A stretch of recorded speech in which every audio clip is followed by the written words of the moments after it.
Jesus Christ of Nazareth. Me have clothes and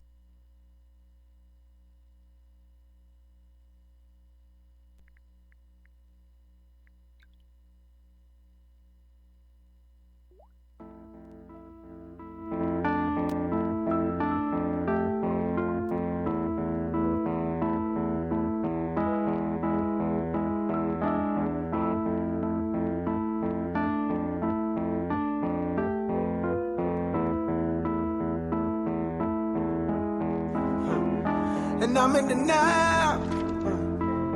And it don't take no x-ray to see right through my smile. I know I be on the go. And it ain't no drink out there that can numb my soul. Oh no. And all we wanna do is take the chains off. All we wanna do is break the chains off, man. All we wanna do is be free. All we wanna do is be free. All we wanna do is take the chains off. All we wanna do is break the chains off, man. All we wanna do is be free. All we wanna do is be free. Can you tell me why? Every time I step outside, I see my niggas die. Oh, I'm letting you know that it ain't no gun they make that can kill my soul.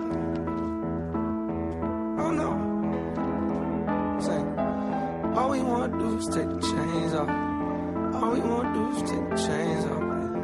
All we wanna do is be free. All we wanna do is be free. All we wanna do is take the chains off. All we wanna do is break the chains off. All we wanna do is be free. All we wanna do is be free. So now it's like the officer's pulling him inside the car. He's trying to pull away. And at no time the officer said that he was going to do anything until he pulled out his weapon. His weapon was drawn and he said, I'll shoot you, or I'm going to shoot. And in the same moment, the first shot went off. And we looked at him, he was shot, and there was blood coming from him. And we took off running.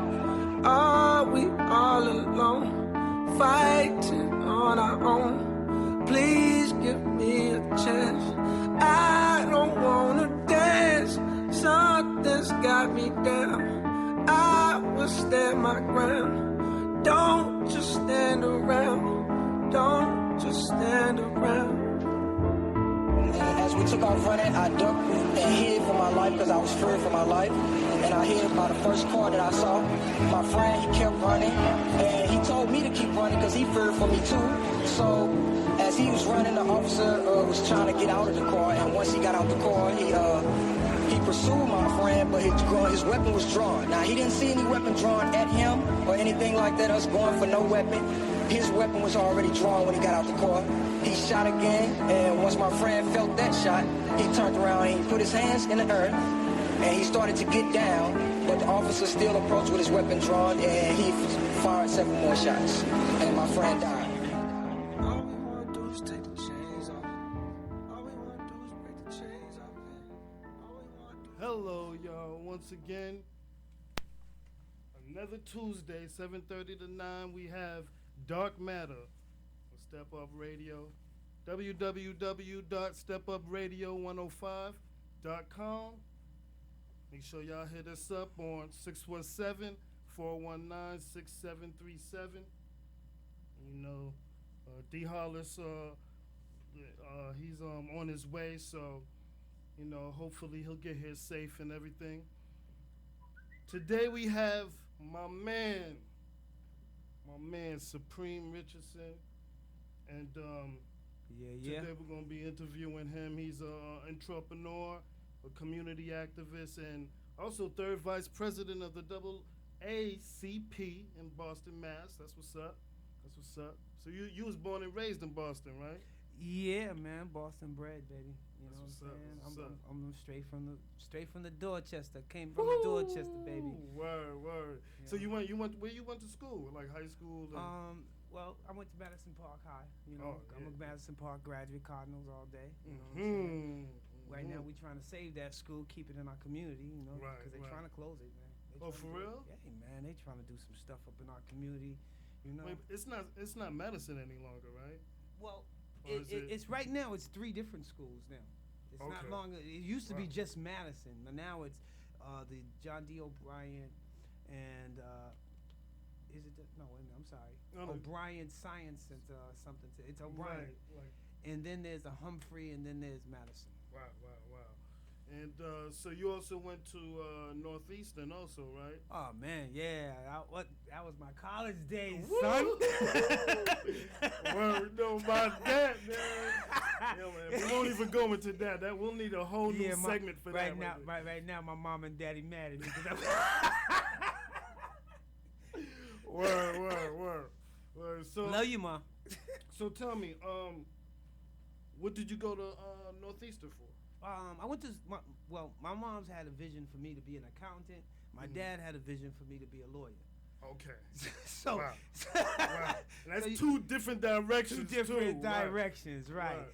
You know, and I mean, I love my family because we moms and dad always had their different interpretation of things. Like even with my name, right? My moms didn't want me to just have a slave name.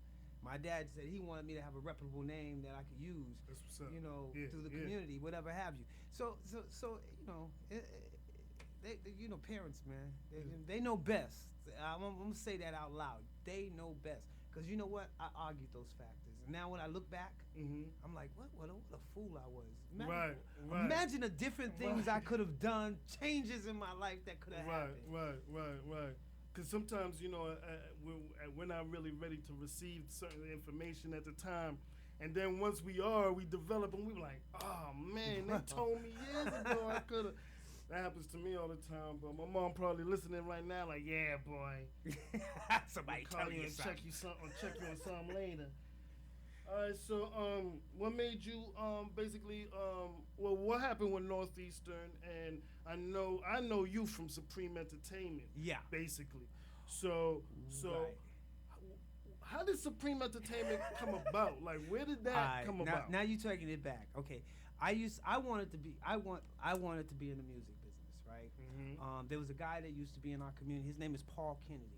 All right. Okay. Everybody who know Paul Kennedy knows that he's the one that actually came across New Edition, New Kids on the Block, so forth, so on. Wow. He's the one that turned them over to Maurice Starr. So that's the originator of these guys. Oh man. Maurice Starr. Yeah. He was managing me as I was a vocal singer. I started out as a soloist, and I was known as Rolls Royce Ricky. And what I used to do is give girls roses. I used to always show up at the shows in a Rolls Royce. Right. And, you know, the labels liked what I was doing and how I was doing it. So they was like knocking at my door. Moms, of course, oh boy, you got to get a better education. You know, you ain't gonna make no music. You ain't gonna make no money doing music. She didn't want to hear music. She didn't want to hear all that. So you know, I had to pursue. If I wanted to pursue my music, I had to pursue my education, which was a good thing. Now, back in those times, I probably would have argued and debated about it at those times, but I didn't. I moved on with it. You know what I mean? I just got up in there and, you know, got the education, kept it going. But Northeastern, those were some good times, man. But where I left Northeastern was just money was being thrown at me, girls was at me. I was the party maker. Right.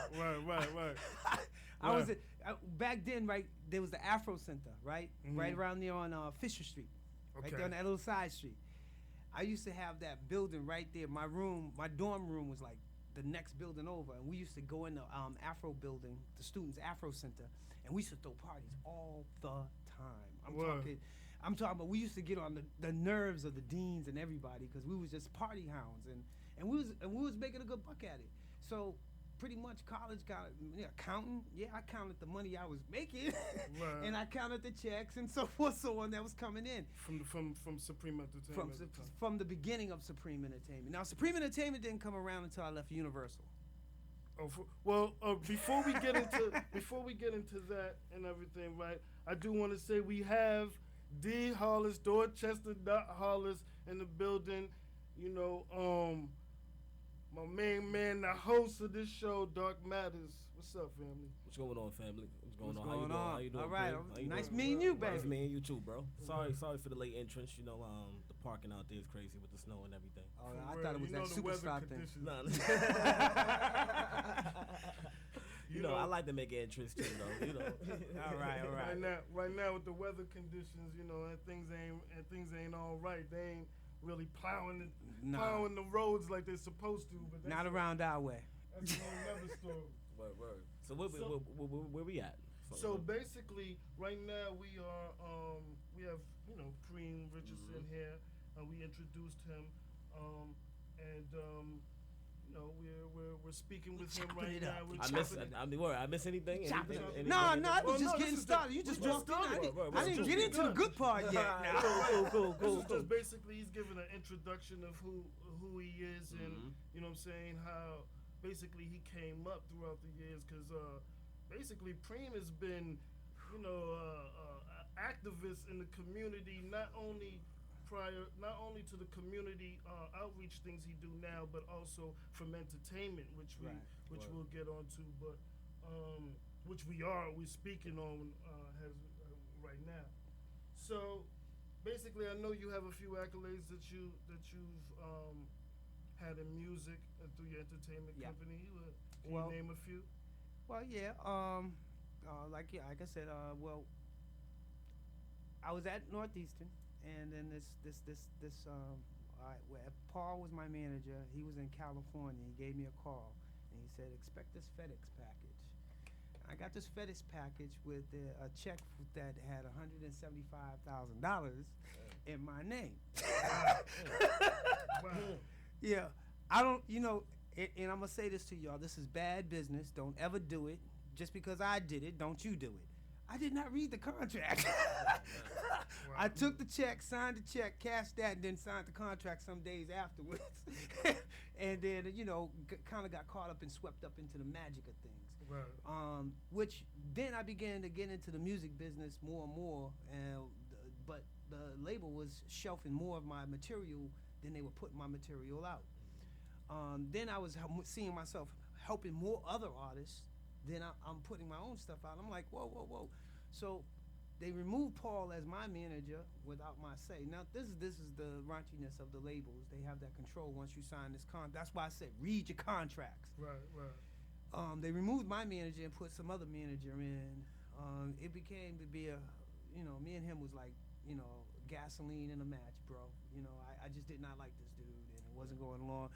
So he wasn't really helping my career, nor was he keeping me focused. Being a young man, in control of so much money and all these women and, parties and, everybody asking you, come on over to my house, I'm doing this and how, you lose focus. And that's what happened with me, is I lost focus.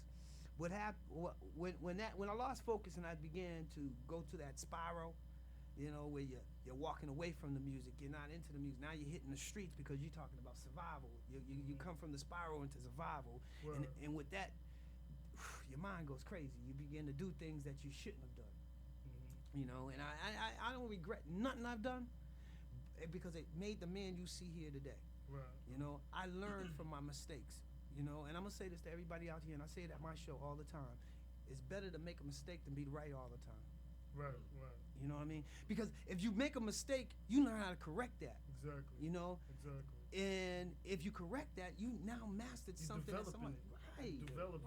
And that's something that we've done throughout the society of our lives. Right. You know what I'm saying? And that's one of the reasons why I do it and do what I do, and I am what I am. But Universal picked me up. They didn't want to let me go. They gave me a little managing job. First I was a road manager, then I was this manager, that manager, and I was beginning to see how the labels rob people. You know what I'm saying? This is you created. This is your baby. That's almost like, how you give birth to a child and then the slave master comes in and say, I'm selling him, he's gone. Yeah. It's that type of mentality in that music business, because they take what's yours and they could sell it, move it, whatever, and then break you off a little bit piece of crumbs and give you all these so-called little pieces of things like cars, a house, apartment. Yeah, they call that nigga trend. You know what I'm saying? And if you ain't aware, you get caught up. If you ain't aware, you get caught up. And a lot of people, it's like that's why you see a lot of our black artists and black entertainers today, from back in the day, they ain't got nothing now. Because the latest labels have took all that, And I thank the day that when I walked off the labels, I said, okay, I'm going to show people how to be independent. That was one of my main things, is teaching you how to be independent, because you control your own sound, and you can take it to the destiny of where it needs to go. It's just that they can write that $175,000 check. You can't write that, but there's ways of you going about doing it. Well, with that being said, I picked up my first artist, managed him. He began to, blow up. Me and him, and this was the other thing I do. Artist you started Supreme Entertainment. This is the artist I started Supreme Entertainment with. It was the most horrible business relationship I've ever had, and I will never do anything. That's what makes it. How I do paperwork. I gotta have a contract. I gotta have some paperwork. I gotta have some guidelines. Right. Because me and this guy, we're in the business together, but we was growing together, but I never thought he would, just take off on me. You know what I'm saying? He did leave me $1,000, but he's multi-million. You know what I'm saying? But that's how life goes, and that's how we do each other, and it happens, and those are the course of life. But like I said, Supreme Entertainment was born. I thank for that. He gave me that opportunity to make that happen. I began to teach artists how to become independent. Started out in California because I got stranded in California. Wow. For about good 4 years, I was stranded. Are you serious? 4? Yeah. How do you get stranded for 4 years? So you must have enjoyed it. Hey, yo, ain't no stuff like this out there. The earthquakes. Yo, listen, you can sleep on the beach, bro.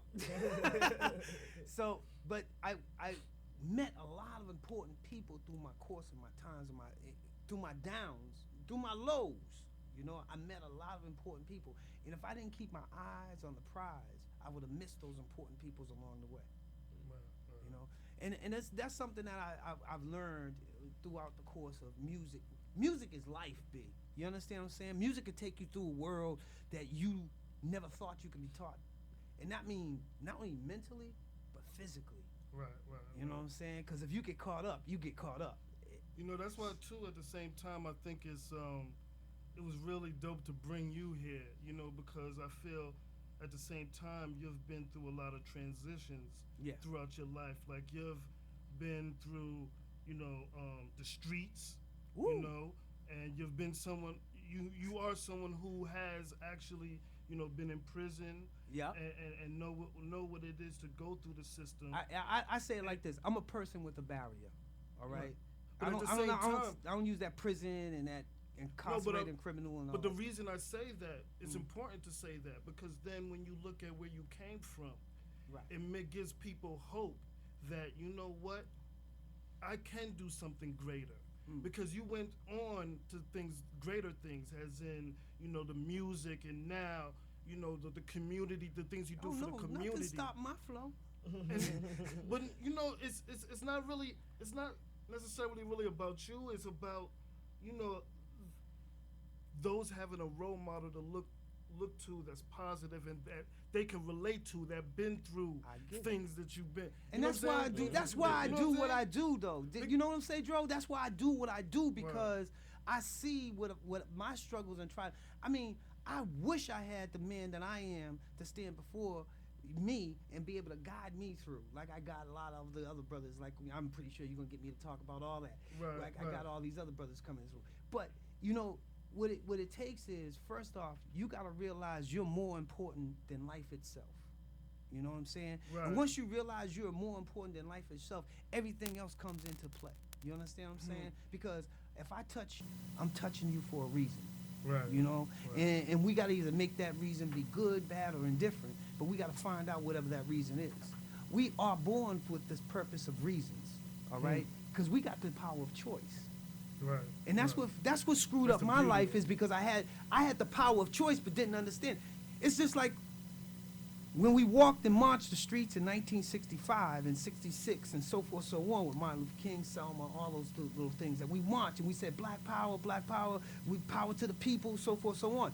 We've been given the power, we've always had the power, but we never knew how to use the power. Word. You understand what I'm saying? Word. It took me to go through my lowest lows. You understand what I'm saying? I'm talking about, everybody look at me and say, Supreme, no, you had it better than anybody else, dog. I'm talking my lowest lows. I'm gonna explain this to you, why I say my lowest lows too. I had an office in California, office in LA, office in Atlanta. I was trying to get the office open up here in Boston, but Boston was acting all woo-woo-woops. And I had an office open up in New Hampshire. But all the stress of me trying to control all these personalities of the individuals I got to deal with kind of put me in a slump. Right. You feel me? So it's like it's almost, you got to think of life like water. You're going to run into you're going to run into the glade, to the shoreline. You're going to run out to the open ocean, and you're going to run into that little pool, which is called a lake. And you ain't going to have too much ways to go until you find that little seeping hole through the granites of the rocks and so forth, so on. With that, what I'm trying to say with that, and I use this African proverb along with, a lot of my brothers and sisters from the NAACP. We say, rivers are filled one drop at a time.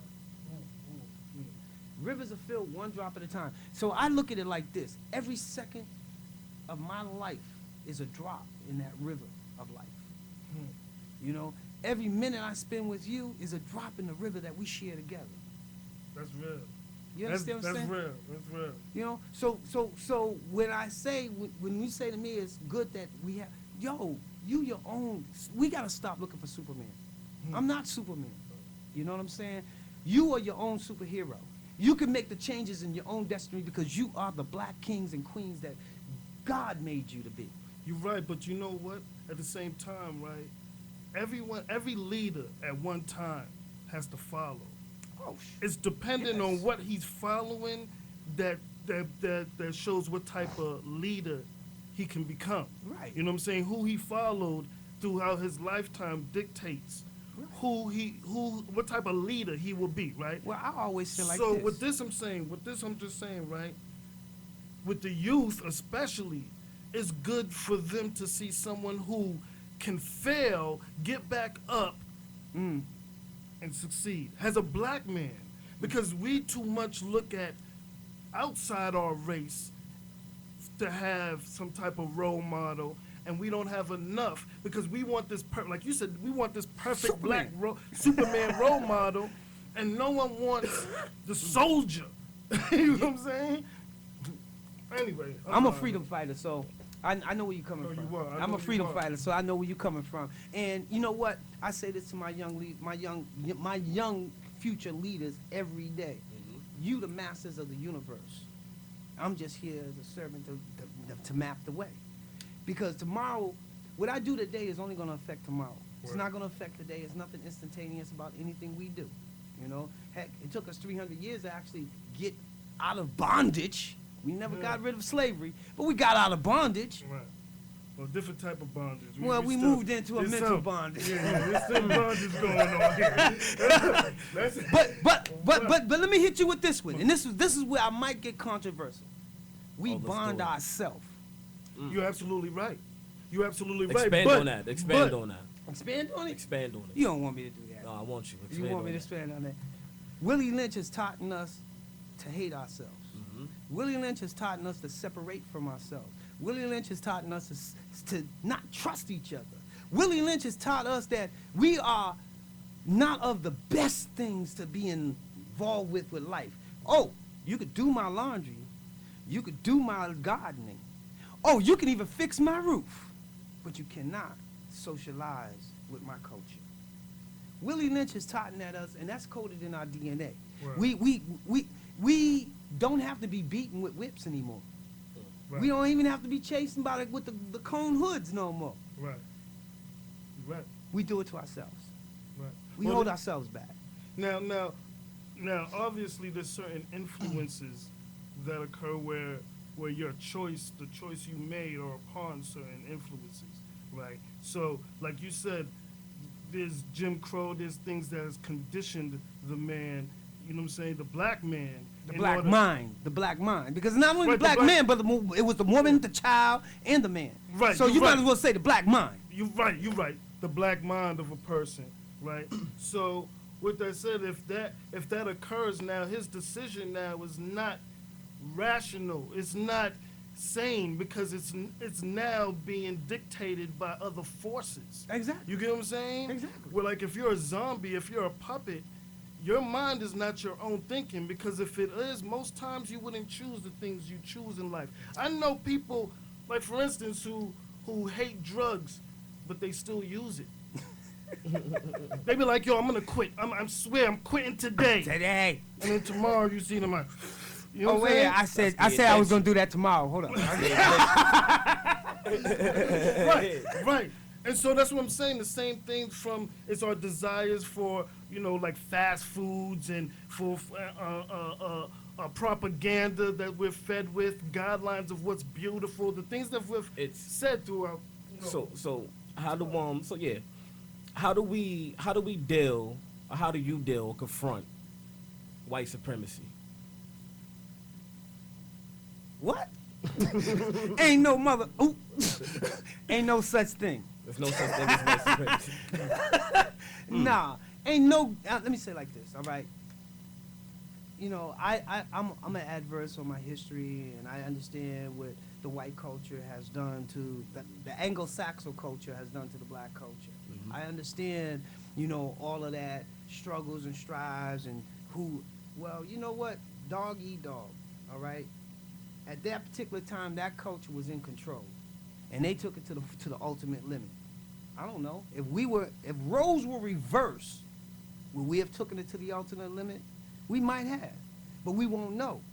Okay, the only thing we could do is go on the course in which we are on right now and try to develop it.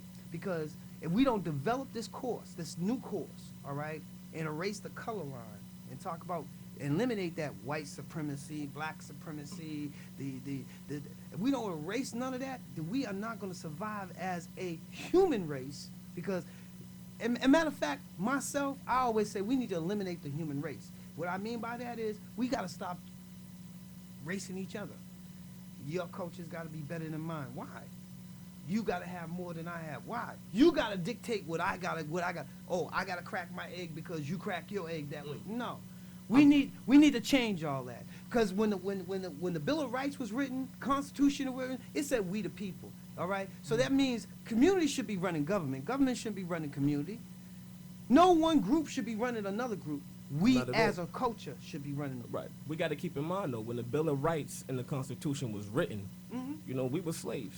We were not at the table. We were enslaved, exactly. We were not at the table. So that we as people, that wasn't for us. No, it wasn't. You know what I mean? It never was for us. Brother, none of this. None of this. You're right. But there's we're just now getting at the table. Exactly. There's a brother by the name of Sheikh Anta Diop. He's an African brother. He actually wrote a book on the early African civilization and everything. He's one of the fathers of the early African culture. He actually had several books actually comparing and contrasting the European society compared to the African society. The European society was a society that was more controlling, and the African society was a society that was more open. Yeah. You know what I mean? It was open. And actually, you can actually see those comparisons and contrasts throughout today. You know what I mean? The reason why I bring up white supremacy, because they're actually, when you actually look at the society, there is a system actually in play in which people were designed for people who classify themselves as white, and those who are non-white do not benefit and are actually mistreated based on their color. And that actually exists today. When you look into the media, when you look at the Mike Browns, when you look at the Troy, the young brother, the 12-year-old brother, the young male who got killed by the police officer, the Eric Garners, you know what I mean? These are history. These go all the way back to Emmett Till and before that. Oh, yeah, you know what I mean? So when we address that, we can't blame ourselves for that. You know what I mean? We can't blame ourselves for a person of the young. Now I'm getting controversy. Oh, yes, I got a challenge. Dark Matter 617-419-6737. Please call in right now. You with your boy Don Hollis, my man Preem Richardson over here, my boy Dro Castle. So yeah, we getting into it. So we can't blame ourselves. Yes, we can. Why? Because we should be at the table. There's nothing that prevents us from being at the table right now. I agree. Okay. We should be at the table. We should be at the table. Yes, over the times, it took the course of us to fight for us to be have voting rights. It took the time for us to fight to be able to have education, which sucks. Mm-hmm. It took us time to get where we are right now, but what are we doing with it? We're sitting back still, relaxing. We're electing and forgetting. We are. But at the same time, even you said it, a book written called The Miseducation of the Negro, right? Yep. Actually, he said that they have control on your mind, which actually it can control everything that you do through remote control. So they can be somewhere outside of the states, controlling what goes on in society.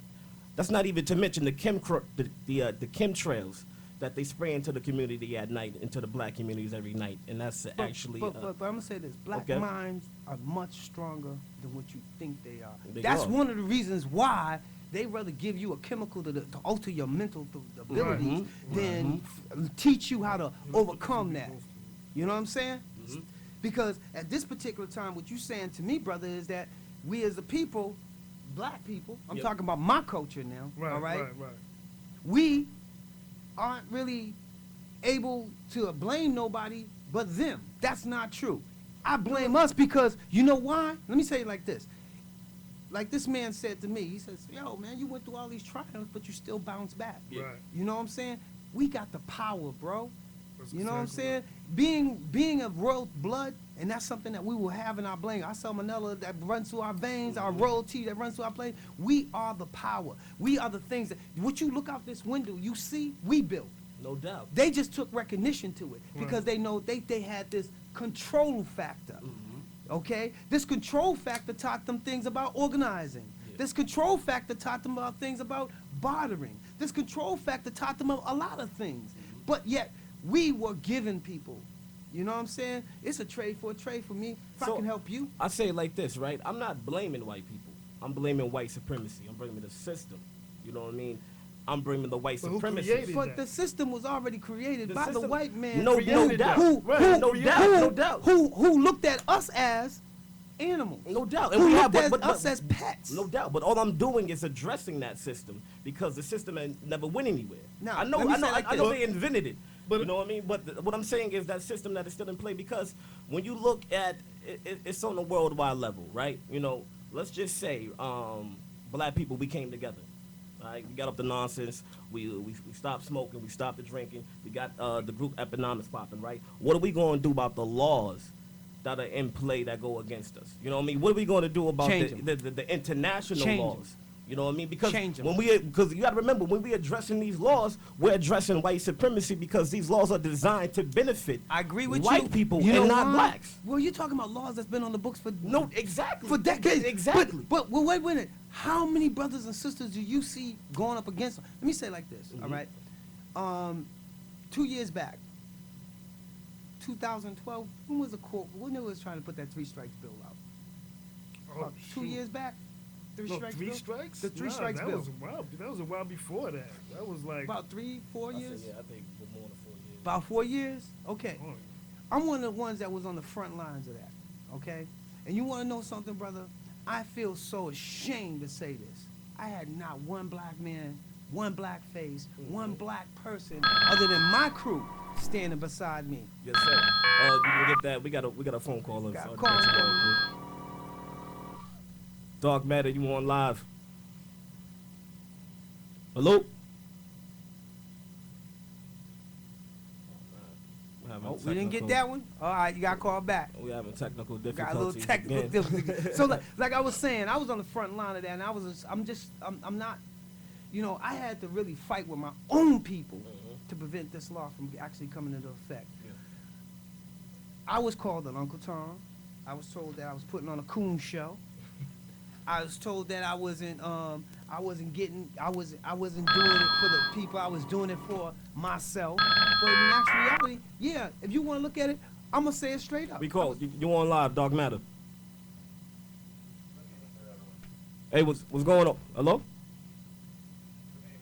What's going on? Who's this? Who's this speaking?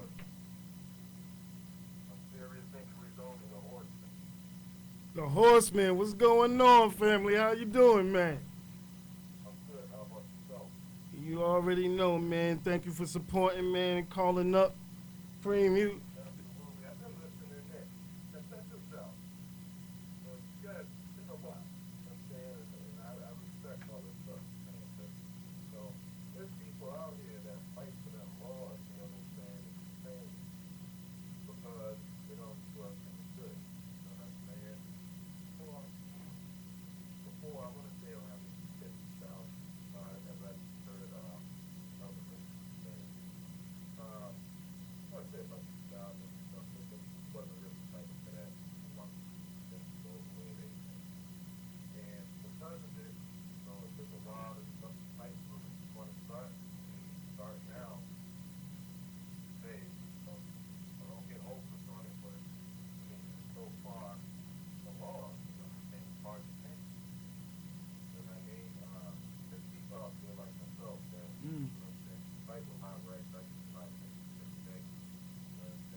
Brother, you chopping up, so make sure you stay close to the phone, okay? You're absolutely right, though, bro. I'm one of those people that's out there fighting for the rights of my people. You know, even though, like I said, like I was trying to explain to the brothers here, even though, you know, the main thing I gotta fight against is my own people, just to get them to, you know, move to the right direction. And that's the difficult part that we have moving our culture forward, is because we're too busy imploding within ourselves instead of focusing on outside of ourselves and saying this is what we need to do to move forward. But the thing is, I also think, you know, to expound on what you're saying, and we have to recondition our minds in order for whatever we are proactive about, whatever cause we're fighting, we're doing the right things. You know, we're our minds right now are so conditioned and to the point that we corrupt ourselves. We hinder ourselves from certain movements, you know, from bettering ourselves because of our way of thinking. You know what I mean? Right. So absolutely. I don't know. I think we need to educate ourselves so that we can be able now to free our minds, not free ourselves from the system, but free our minds from the control that the system has on us. You know? Can I put something in there real quick? Something that happened to me earlier. Now, I feel exactly what you're saying, because our minds are conditioned, our mind are programmed. You know, it's right in front of our face. When we watch the television is called a television program. When we watching TV shows, we're called, what's this TV program that's on right now? Each one of these programs are programming our mind to think a certain way. You know what I mean? The powers that be who are behind the media, you know, we know who that is. You know what I mean? But at the same time, my girl's little niece was over. She's 4 years old. She had a book, a Disney book. 3 princesses were on the front. 2 white princesses, 1 black princess, right? I asked her, she's Puerto Rican, by the way. I asked her which one's the beautiful princess. She put both her fingers on the white one. I said, which one's the ugly one? She said, she put her finger on the black one. I said, why are they beautiful? She said, because they're white. I said, why she's ugly? She said, because she's black. Now keep in mind, she's 4 years old. Her parents never told her that. Her family didn't tell her that. Where did she get that way of thinking from? And if this 4-year-old girl, and if this 4-year-old girl thinks like that, you know what I mean? How many of us can be honest with ourselves and admit that we have that in us as well? Because we ain't worked on it. We ain't had no therapy. So I do believe that there's a hindrance within ourselves that hold ourselves back. Exactly. But when we watch TV shows like Love and Hip Hop and Atlanta Housewives, and these bras ain't even married, and they call housewives, that's also conditioning our minds further. Yep. So we can't, you know what I mean? So we can't really come together unless we gotta knock away Love and Hip Hop. We gotta get rid of mob wives. You know what I mean? We gotta stop eating Popeyes and KFC. All that's poison. You still there, Carl? I'm here. So, thank you for calling in, man. We love your support, man. What do you know? I didn't know if you had a response to. I'm here. I didn't know if you had a response to what was just said. Okay, good. My response to that is, we have to condition our minds. We have to eat different. We have to think different. You know what I'm saying? We have to do a lot of different things, step outside of our comfort zone, pick up, in areas, you know what I'm saying, as a people, where people outside of us kind of, say that, we don't we don't add up. You know what I mean? We have to add up to those those areas. You know what I mean? So, you know, with nowadays how things are, how the laws are, and people start fighting for their rights. You know what I'm saying? And applying the rights that they're given, protected rights. You know what I'm saying? You have them. You just have to know. You have to know what they are. You can't just say I have rights. You know what I'm saying? Like, you know. And once that people start using these and putting these things into play, you know, I can guarantee things will change. You know what I'm saying? But you know, there's guys. You know what I'm saying? That just like you got the guys that go over war, fight for wars in order to fight for us to have laws. You know what I'm saying? What is it for you to stand here and not be fighting and have laws fought for that you don't even use? You know what I mean? Right. So, Dana, I know from when I was younger. Got another call. My real name is Brett. Let's see. Caller, hold on. Could you hold on 1 minute? We got another call coming in. Right.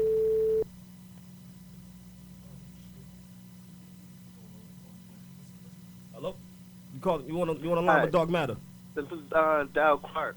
Hey, what's going on, Dow? How you doing, man? Hey, good. My thoughts on like the responsibility and all, and who to blame.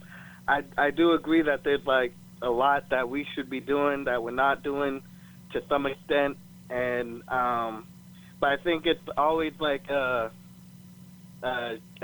dangerous road to get on, because you can start with trying to figure out like what we need to be doing to get ourselves on a better playing field, and then that can turn into responsibility politics. I think when we start getting on ourselves about what we should be doing, we got to be careful that that's not coming from a Eurocentric lens, because I think a lot of times, sometimes black people can be insincere, and it can seem like they're taking leadership roles and guiding us to where we need to be, but really they don't even like black people. They're just trying to use that as a pedestal to perpetrate more white supremacy. Like, our great leaders have always been critical of black people. Malcolm X was critical of black people. Garvey was critical of black people. But when they did it, it came out of a place of love. There's a difference from when they did it to how Bill Cosby does it. And when we start getting critical of ourselves, because we need to be critical of ourselves, but when we are critical of ourselves, we got to make sure we're on the Malcolm and Garvey side of that critical lens and not on, like, the Bill Cosby side, if you know what I mean. Yeah, that's my piece. Oh, I agree with you 100%. Thank you. Thank you for Yeah, he got a point there, you know what I'm saying? But what I'm trying to reach out and let everybody know, the power is yours. Mm-hmm. You know, the ability to make change, the ability to make yourself better, the whole 9 yards. Second chance is yours. You know what I'm saying? We have the power of choice. And what that means is that you could change the direction of your course. You can be the most craziest person, but if you put your mind to it, you can become the most sanest person too. You know, the mind is a powerful thing. You know, that is the most complicated, beautiful, craziest computer in the world. You know, because it just, and every time we birth another child, that we making that brain matter much more stronger. But if we don't condition our children now, if we don't step up and show them where we're at right now, we're going to be lost in our culture. We're going to be lost in the future. You know what I'm saying? We're going to be lost in the source. The actual plan that they laid out for us is going to be, it's just going to go. And I think too, just to expound a little on that, I think too much we concentrate on the laws and system and not the things within ourselves. Like, do we know how to be a father, or do a mother know how to be a mother? You know, or if we do have, money, better, if we get in a better financial situation, do we know how to manage our money? Like, there's things that we're trying to fight laws and trying to fight the system, and there's things that we need to learn in order to function as a sole unit. Now I'm gonna tell you where our failure was. We fought the system, right? We fought the system, and they made it look like we won, but we didn't really. All right, we fought a system to maintain itself as it is. We didn't fight a system to change it to make it different for us. That was the problem. Right. That was the problem right there. Now we're at the table, okay? You know, we done broke the strides. We don't have black mayors, we don't have black governors, and we even done had a black president. Yeah, but now, I know y'all getting ready to say about the old puppet thing, and they were placed there. Well, not only that, those black mayors, we gotta remember those black mayors that were a part of those cities. You know what I mean? They didn't do anything. The crime never changed. The violence didn't change. But let me bang you in the head with this one. Mm-hmm. Who was those individuals groomed by? That's what we was getting to. That's what we was getting to. And we never groomed our own leader. Exactly. We never groomed our own leader. Exactly. We after Martin, after Malcolm, we never groomed our own leader. Mm-hmm. No one wanted to step up and groom the leader, nor less be the leader, because they saw what happens. We were given a leader like Al Sharpton. There you go. Right. That's your leader now. Right. Mm-hmm. But we never chose and gave ourselves to develop our own leader. That's something that we need to take focus in on and do. We need to start developing and focusing on our own leaders. That's one of the reasons why you see I work with the youth that I work with. That's why you see I go in I'm like my boy Jesus Christ. I throw in my hemp, all right, and I'm going in the trenches. Okay, I'm messing with the pimps, the prostitutes, the robber, the thieves, you know, all of them. I think our next leader is on the streets. We need that. But you also know what we need? We need a young face doing that as well. Absolutely. You know what I mean? We need a young face out there. Brother, that the people, I scream that every day, and I'm exactly. coming out to you young brothers and sisters, and I'm saying to y'all need to come on. Y'all need to step up. Exactly. You know what I'm saying? Let me tell you all, when I took over the NAACP, you know, the youngest person was 65 years old. This is our oldest civil rights organization. And you mean to tell me we could not filtrate our young blood through this organization? You know, most people got a misconception of the NAACP because they're like, oh, white people are about that. Oh, this is just the black. No, it's for all people. The NAACP is for all colors, all races. They stood up for all people, all races. They organize with all people, all colors, and all races. And even still today, I filtrate my organization with all people, all color, all races. Why? Because I want to end this race. I want to stop the race and say, wait a minute, let's put brakes on. We have a unbiased law that eliminates part of our culture. We need to excel and exchange that. We need to.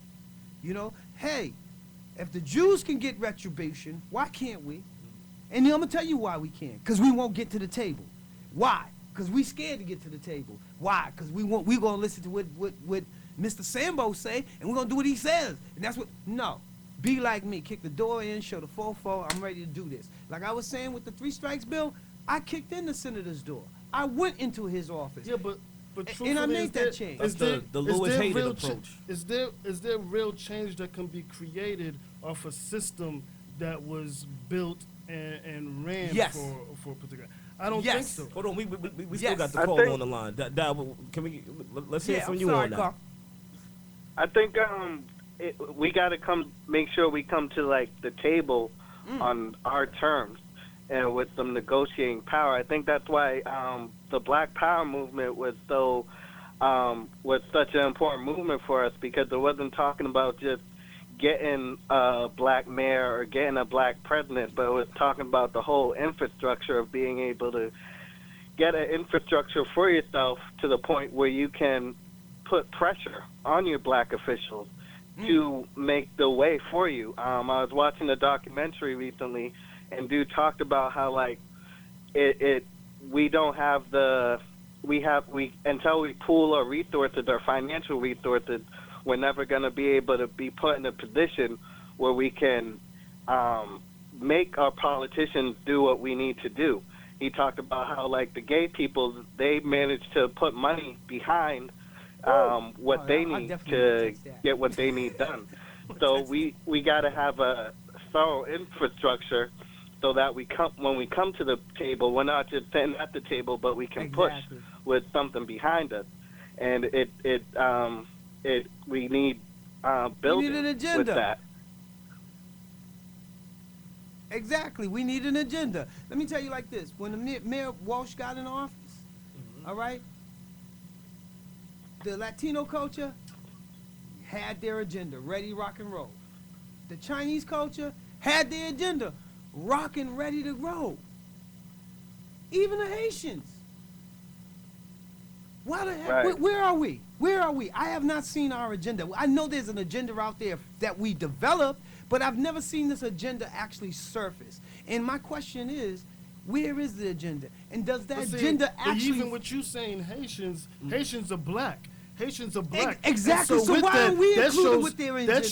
That shows disorganization in our part. And I'm saying we talk about you know, yeah, we need to step up to the plate and have that power, have that people power. But right now, there's beginning steps that you need to take in order to get that. You don't just step up to the pedestal and start thinking things move. There's things, like I said. I wish they had told me that. Right. There's things within us that first, like we was talking about, reconditioning the mind. There's organizations that we need to build, foundational things that need to be built, so that when we're in that position, we strike, and we strike effective and efficiently. With that also, we have to keep in mind, let's put it in context, right? We can't go to the table if we're not qualified. Just, being black doesn't make us qualified. There's people out there who don't know a damn thing about politics. There's people out there who go to the voting booth, don't know who they voting for, but they say because it's my right, I'm a vote. They putting people in office who they don't know, don't even have nothing to do with them or for them. You know what I mean? They took out the programs in the school that we needed to get on a political level. You know what I mean? We're illiterate when it comes to politics. We don't have the education. We did not develop this thing called politics. That's what I'm saying. It's like you say, it's a code word. You know what I mean? They use different words in a way to keep us secluded and keep us out of it. But at the same time, I think a lot of us, we don't have a solid. Well, I don't want to say we don't. There could very well be a black agenda that I'm not so much aware of. But that's not so much on the forefront. It's that, like today in 2015.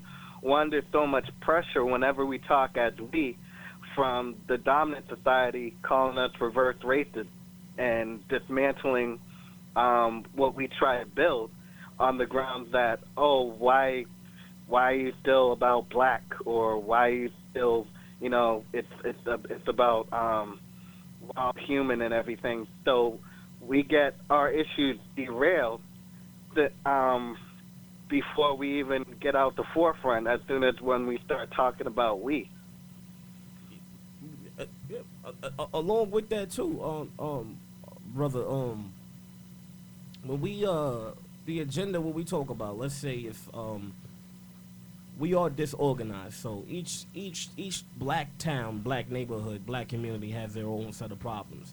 We can't go to these politicians with this problem, that problem, this problem, that problem, that problem, and think that they're going to take care of those problems one by one, each one by one by one. We're displaced, we're disorganized, they're going to ignore it. What we need to do is we need to vote as a block, vote as a group, like the Latinos do, like the Chinese do, like the Jewish do. They vote together. Now, you know what I mean? Now, I got to step in on that because that's my thing. Right now, like I said, I'm with the NAACP, and one of the things that we're trying to do is organize the black vote. So we created something called the B500. All right, what we got is 500 black super voters. I'm one of the 500, by the way. And what our job is I get 25. Usually I get about 100 of my friends though. But I'm relying on getting 25 of my friends to the polls to vote. And what they got to do is they got to take a selfie, snapshot, and shoot it to me to show me that they did vote, all right? And a lot of times what I do is I do benefits. I throw y'all some tickets, I throw y'all some stuff. And if you don't know who to vote for, Heck yeah. Call me. Ain't got nothing to do with the NAACP or nothing like that. I'll tell you who to vote for. Because I'm up in their faces to find out who we need at the table at the time. But the purpose of us developing this Boston 500 thing is to organize the black vote. Imagine 500 super voters getting 25 voters apiece. That's daggone near. What? How many votes? We could change the course of all that. And that's one of the things that we're trying to do is we're trying to control and harness the power for the people. So now the people have a way of, we sit at the table, we tell you, we give you all the mathematics on these individuals. We get all the stats. We do all the research. We do all that good stuff. You ain't got to know nothing until the day you go to the polls when we hand you that paper, or come up to the workshops that we do throughout the elections to learn more and more about who you need to vote for, who's going to do what for your community. And these are the things that we need as far as tools in our community so we can make conscious voting decisions instead of, like you said, going to the polls and I don't know who I'm voting. I'm just going, I like his name. I'm going to vote for him. You know what I'm saying? And he's the worst thing for our community. Because I know when my grandma go up there, she don't know what she voting for. Well, she don't know the name. Tell her sign up on my B500. Tell her come see me. I'll sign up on my B500. I'll make sure you all got everything, right down from a ballot question right down to the candidate. And I'll tell you what, when we talk about those candidates, this is how bad we are. We know what breakfast they having and how soon they going out. I like how that sounds. Caller, Dow, I appreciate you calling in to the Dark Matter Show, man. Like always, man. Always love to have you call in, man. I appreciate it. No problem. Peace. Yes. Brother. Dark Matter Radio Show, man. Your boy Dot Hollis here, my boy Joe Castle, and our guest community activist Preem Richardson, man. Please, the phone lines are open, 617-419-6737. Call in, touch bases on the discussion, whatever's on your mind. So, like I was saying, NAACP. Yeah, I'm going to fill y'all in on that. Let me tell you how I got involved with that. Because everybody asks me, bro, you know me from the streets, you know me from the music. Exactly. And everybody's like, whoa, how do you do that flip, dude? You became the vice president. You went in there 1 minute, I see you as this, now you're vice. Well, in 2010, I was recruited by Michael Curry and Clifton Braithwaite to run their Michael Curry's campaign, who's the president of the NAACP. Cliff, who I know him as C1, me and him has ran through the music business. He was with Warner Brothers while I was with Universal, and we used to always talk smack about each one of our labels. But when we got here to Boston, he ended up with Michael Curry somehow. I ran political campaigns before, but I did not run a organizational campaign, so it was kind of like a new mix for me. So I said, and I like new challenges. Let me learn something new. Right. Lo and behold, when I got into it, I began to learn the statistics and everything that was going on. Then I began to see the instruments and the importance of the organization. Anything I get involved with, I like to do background checks on. I like to see what the research, what the people say about it, so forth. A lot of people didn't even know there was a Boston NAACP. I didn't either, but my mom's, I did not know I was a lifetime member. This is crazy. My mom's and dad paid for my lifetime membership. All right? Without you knowing. Well, no. All right? So, anyway, I get into this position. I'm just kind of boom, boom, boom. Everybody's saying, he's not going to win.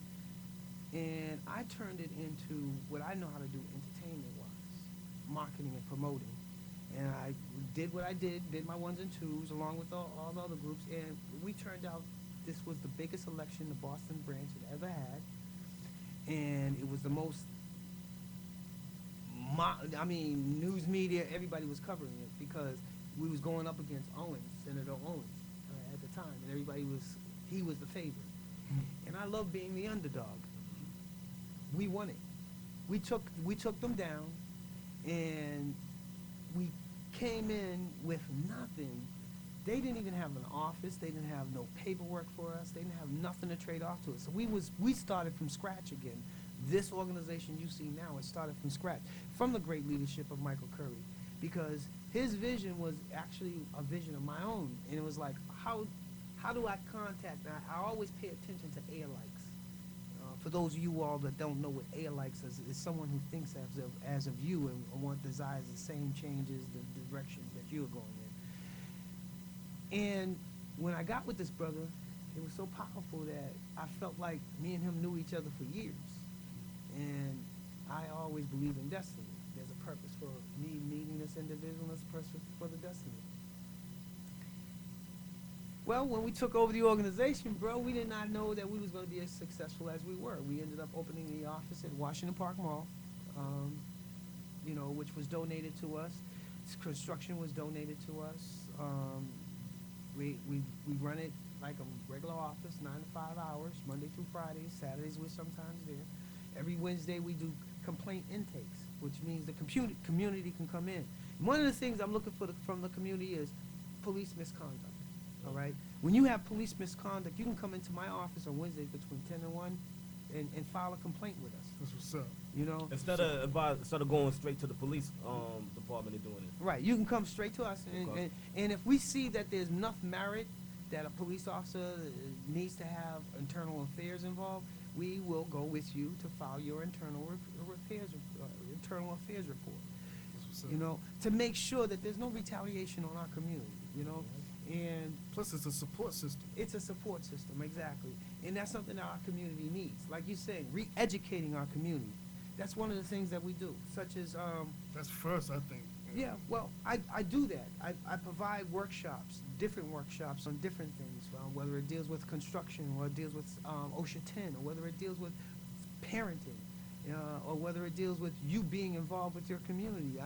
I work with workshops like that with the NAACP because one of the things when I told Mike is I want to empower my community like our mission statement says, but the way I want to go about it is I want to go outside the box. I don't want to go, where they can read the script and they know what direction I'm going in, So basically that's what I did, and he let me do it. And I was at community coordination then, and I brought back relationships that were soiled by the old regime, and now we repaired them with the new regime. We began to actually do our own study, whereas we rely on the Nielsen's and all the other white studies to talk about our culture.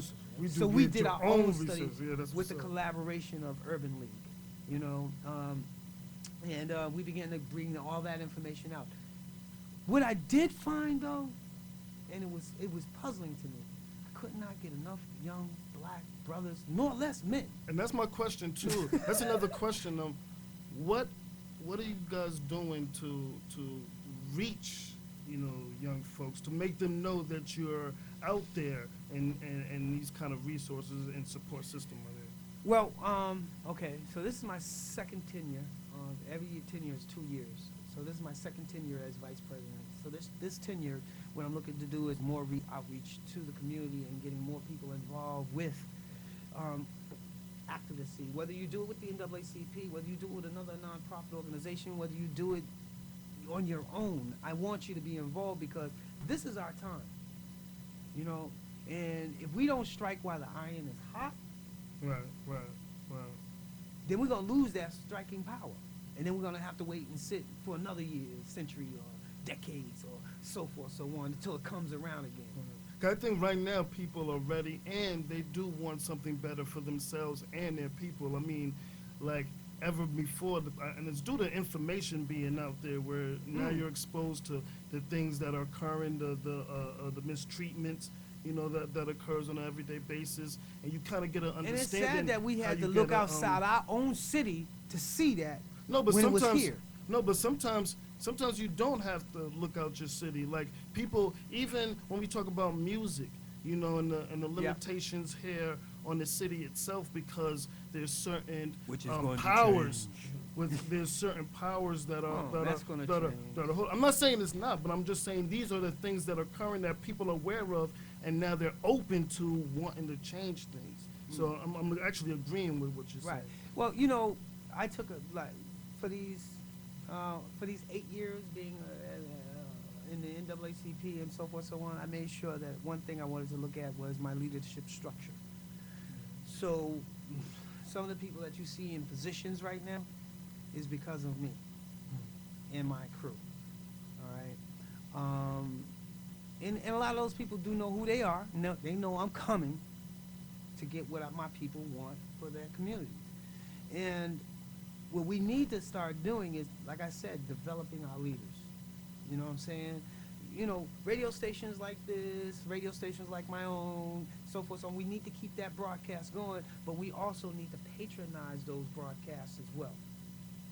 We don't look out for each other like everybody else does. And we need to start doing that. We need to start listening to the radios, the shows that we got going on, because you never know who you might hear or what you might hear. No doubt. You know what I'm saying? It's like a lot of people don't know, when they ride next to me on a bus, they don't know that I'm the vice president of the NAACP.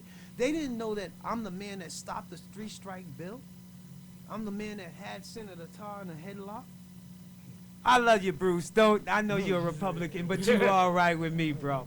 But again, at the end of the day, that's what makes effective change, being at the table. That's my whole message out there to you all out there, is if you don't get at the table, you're going to be on the table. And they're going to slice and dice you up, and you're going to be sitting there talking about, well, why me?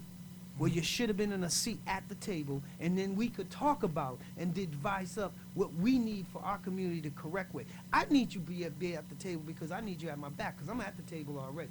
If y'all don't want to get at the table, get my back, all right? Because either way, they're going to try to prevent me because they're going to say there's not enough people behind me, or they're going to try to prevent me to shut me up because they're going to say, oh, wait a minute, you're not here to be, And that's what I keep saying too. Like, it's important to touch the hearts of the people, because the people you have to inspire the people sometimes to want to participate in these different things and come at the table. And I think like the programs and things that you're involved with are really dope, and more people need to be aware of that, which is, like you said, outlets that like this and your radio show. And let us talk more about your radio show. Let us. What is your radio show? Drumbeat at the table. If you ain't at the table, you on the table. Word. Yeah, we're just like your show right here. We're comfortable. It's almost like being at your kitchen table or in your living room, having a discussion with friends, family, or individuals of power. You know what I'm saying? It's an all-black radio show. We don't patronize with white guests. And it's not that we're prejudiced or anything, but we're more or less homed in on trying to develop our own. That's right. You know what I'm saying? That's dope. And making sure that we become black conscious, not black unconscious. I rock with that heavy. You know what I mean? I rock with that heavy. You know, and I say that because there's other people who do that, and no one will question them. You know? Yes. The Israeli man to do that. Yes. No one would question the Israeli man. The China man to do that. He He won't hire no one else but Chinamen. Won't associate with no one else but Chinamen. And no one questions that. You know, but when you do it, I'm about to call you a reverend. Yes, sir. It's reverse racism. Exactly. You know what I mean? Or we have. We can't do that. The fact that you have to say, if not that I'm prejudiced, that's the problem with me because. Like I said, don't Chinaman. The Black Community Information Center is information for our black people. I'm sure other cultures and so forth can use the sources and so forth, so on. Fine, but we focus on our culture. We focus on the black culture. That's what the Black Community Information Center is all about, and that's one of the reasons why we have the radio show Drumbeat and also the TV show called Drumbeat. The radio show is Drumbeat Radio, and the TV show is Drumbeat The Continuum that we run on BNN. So we're constantly trying to get the information out to our black sisters and brothers about how we need to stand firm. Yes, sir. You on live with Dog Matter? Hi, good afternoon. Good afternoon. What is the topic for today? The topic we're talking with the community activist, Brother Preem Richardson. He's the vice president of the NAACP here in Boston, Mass. And we're also touching bases on community building and the emasculation of the black male, which we will get on a little bit later in the show. Okay. Sounds very interesting. Very interesting. Did you have a question? I want to keep listening, and I'll keep tuning in and see if I have any other questions for you guys. Okay, please do. Please do. Your support. All right. Right. Yes, sir. Dog Matter Show, 617-419-6737. Please call in and please continue. Yeah, man. Like I said, it's all about what we're going to do as our culture. Like I said, my thing is this. I love the sisters. The sisters have been in this fight now since Brother Mon and all of them fell down. Even when they was done, the sisters have been in this fight. Where's my brothers? Let me tell you how my organization, NAACP, I have 75% women. Where's my brothers? Where are my brothers? Wait a minute. 15% youth. 10% other. And then there's me and Mike. We're in the NAACP? In the NAACP. I need more brothers. And with that being said, even with the Black Community Information Center, you know what I'm saying? I'm building more brothers on that team than I can with the NAACP. Because I'm telling you right now, NAACP, we are freedom fighters. I'm talking about if you ain't ready to do the work, roll the sleeves up, put the boots on, and maybe carry a shotgun or two and a pitchfork, then you can't rock with us. Have you reached out to like the schools? We have interns, and there's certain people, like I said, there's certain people for certain things. And being a nonprofit all volunteer organization on both organizations, it's kind of hard. Yeah. Because most people look at that, promissory note. And I hate to tell y'all, the only one that make that promissory note promise real is you. It has no value behind it. There's no gold bullions and no vote in Fort Knox. You've been bamboozled again. You make that promissory note. Now, if we stop using that American dollar, all right, and let's say we started, boy, y'all about to get me assassinated. But no, these you're not, but you're, and that's why I love that you came on our show, because, like you said, we're like minds. Yes. These are the things that we've spoke about prior in our shows. Right. And when even like the brother said, have you reached out to the schools? But I could definitely vouch that you have worked with the youth itself. Can you name or talk about some of the programs that you have done with the kids? Well, one program that I developed that's close to my heart is Pipeline of Leadership. And this is where I get high school students from across the city that comes to me on the summer, and they got to put up with me for the whole summer. They enjoy themselves. They really do. The beauty of this whole program is I turn lives around, and I see it. You know what I'm saying? I may lose one or two. That's the battle. That's the battle. You have casualties. I'm sorry, those odds to me are good. That's right. Losing one or two. I'm not saving one or two. I'm losing one or two. You feel me? Right.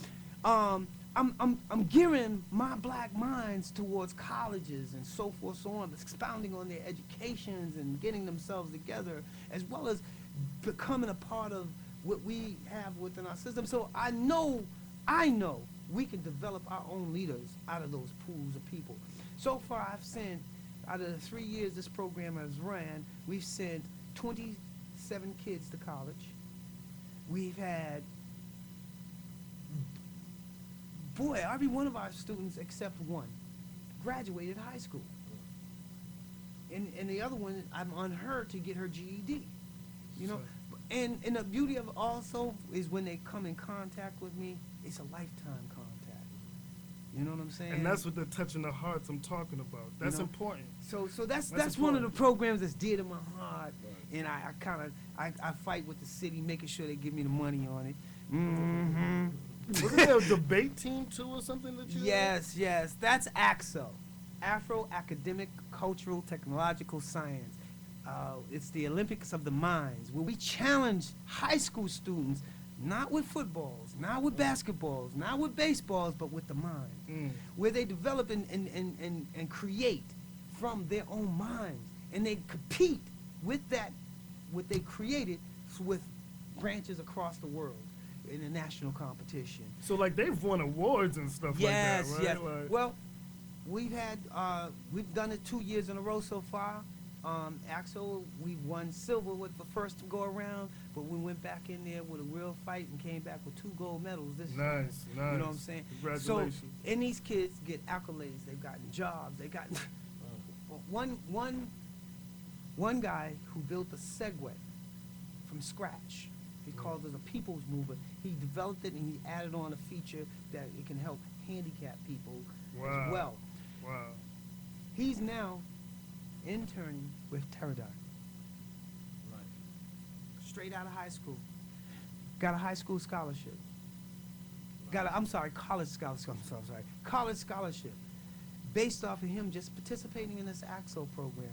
The other kid who built the Navi watch, which is a smart watch, where you can play games and so forth, so on. That's what's up. And these are our future leaders. These are our future leaders. This is our future. You understand what I'm saying? Right. And if we don't give them outlets to plug into, then we won't never see these leaders in a full effect. So, and I'm glad you said too, away from like basketball and entertainment, because it seems that, you know, for entertainment is a part of AXO. No. What I'm saying is we got 26. What I'm saying is like a lot of people feel like the black man have to entertain, you know, the world, and we're not capable of being scientists and engineers that's not and true. Inventors. But that's what I'm saying. This program is showing that took peanut butter it's not and true. turned it into penicillin? No, you're right. Who made the cone? As simple as a cone. Okay, so when we say these things, we got to be careful truck. how we say them. Language is a very important thing. I'm gonna tell you why. Language can interpret the way you think. Right. All right. So be careful how you tell it. No, but look, but it is true. You know why? Because it's the feeling of the youth at the time. If they feel they can't be nothing but rappers, or feel they can't be nothing but a basketball player at a time, then those are the ways they direct. But what I am saying is these programs that you have is important, that we need, and especially more of them, because we need doctors. You know what I'm saying? And when we build it, we talked psychologists. We talked about before having our own economic system, our own running economic system. And to have that, we don't need a bunch of rappers. No. We need a community of doctors, of everything that runs of functions of running community. You know what I'm saying? We need a community of components. And that's the way to sum it all up, because there's so much we need. Because when we stopped and they said, okay, fine, you can come into our education system, we stopped building our own education system. If you recall, we didn't even rebuild Black Wall Street when it burned down. So integration wasn't the way to go. You know, integration is the way to go, but not integrate with the money. Yes. And not the integrate with, you know, with the my capital. cultural being. You know what I'm saying? Why is it that I can go to this Chinese school, and I'm not going to mention the name because I promised I wouldn't put them out there like that, but there's a Chinese school here in Massachusetts that teaches their culture.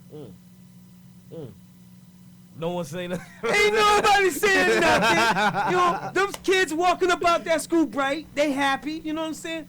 But then I go look at my kids, and I look at Howard, and look at that educational system that they put out there where the teacher was teaching black history and got fired. Right. Yo, I'm glad you said that now. You said that the Chinese school teaching, so from a young age, right? Yes. They're knowing that they're Chinese, you know, they know all about their culture. Now, remember what I said about my girl's niece now? Yes. You know what I mean? Yes. So, that's the same thing like with the young black kids growing up thinking that they ugly. Right. You know, because they're black and thinking that being white is beautiful. Well, so we need our own schools teaching our own. Exactly. Right. But I'm looked at as crazy when I start talking like that. When I say, wait a minute, no, we need to stop building our own educational institutions. Exactly. We need to stop building our own institutions. With black teachers. Right. You know, All black that. schools, black banks, black Wall Street. That's what I was talking about. That's what, and even when we talk about Omar Johnson, because he's someone who's building a school right now for black, and it's all black teachers and so forth. And you're right. It because one thing is, children are spending too much time with that system, with the teachers that's in that system, so they become like secondary parents. Man, I'm when put you it to think you like about this. it. Let me And put it every like this. day, every day. Ask, wait, hold up. Every okay. day that child is with that teacher, right? Even sometimes more than the parent itself, right? It learns from that teacher. Yes. And so whatever guidelines, like you said, was beautiful, whatever guidelines they've created or read in that book, that history book, now that's what they feel they should live up to. You know what I'm saying? Now let me touch 2 points with you, right? One, we accepted their education system. Now I want to wake y'all up to this. You asked the very slave masters that enslaved you, beat you, tore you apart to teach you. That's one. Two, all right? We had our own at one point, and we were thriving. Right. How did it get burned down? The white man came down and burned it down because we wasn't participating in their activities, and they were losing. They infiltrated almost and they were losing. They wasn't a part of. And so therefore, again, I take you back to that Willie Lynch thing, where they put fear in our hearts to build our own. You don't have to have that fear no more.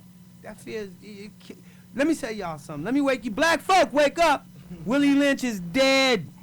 Let his memory and all his guidance be dead with him, and let's move to a new guidance and a new memory. Because that's what we need to do, you know? That's what we need to do. We need to re-educate and reteach ourselves again. And if y'all don't know how, come see me. I'll show you how. Because the black man is king. So what I want to do is touch bases also on the entertainment aspect. You know, I know you're involved with the entertainment. And also with the emasculation of the black male. Why don't we see any masculine black male figures within the entertainment? Why all these black males putting on dresses, acting feminine? Don't get me in trouble. You know, we don't see it. And I want to touch bases on that with you, but I also want to take a break real quick because I'm getting parched. I want to get some water. So we're going to take a quick break with the Dark Matter Show, 617-419-6737. We'll be right back. Tune in. We'll continue the conversation.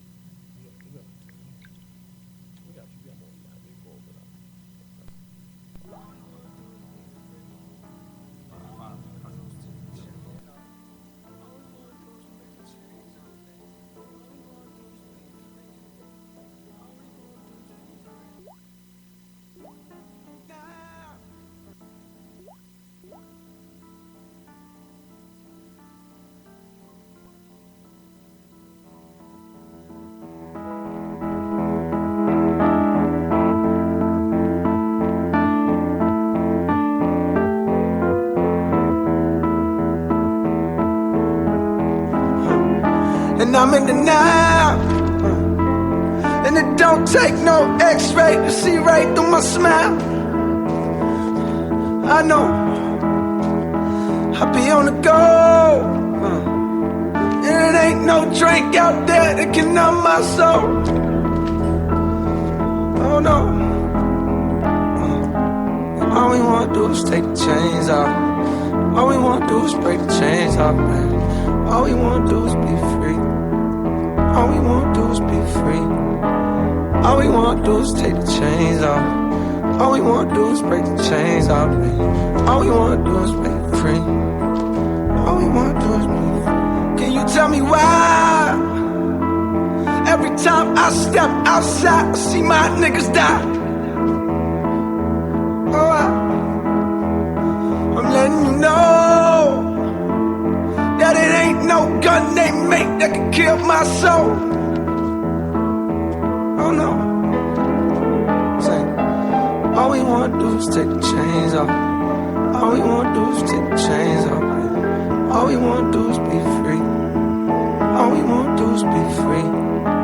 All we wanna do is take the chains off. All we wanna do is break the chains off. All we wanna do is be free. All we wanna do is be free. So now it's like the officer's pulling up inside the car. He's trying to pull away. And at no time the officer said that he was going to do anything until he pulled out his weapon. His weapon was drawn, and he said, "I'll shoot you, or I'm going to shoot." And in the same moment, the first shot went off. And we looked at him. He was shot, and there was blood coming from him. And we took off running. Are we all alone, fighting on our own? Please give me a chance. I don't wanna dance. Something's got me down. I will stand my ground. Don't just stand around. Don't just stand around. As we took off running, I ducked and hid for my life because I was fearing for my life. and I hit by the first car that I saw. My friend, he kept running, and he told me to keep running because he feared for me too.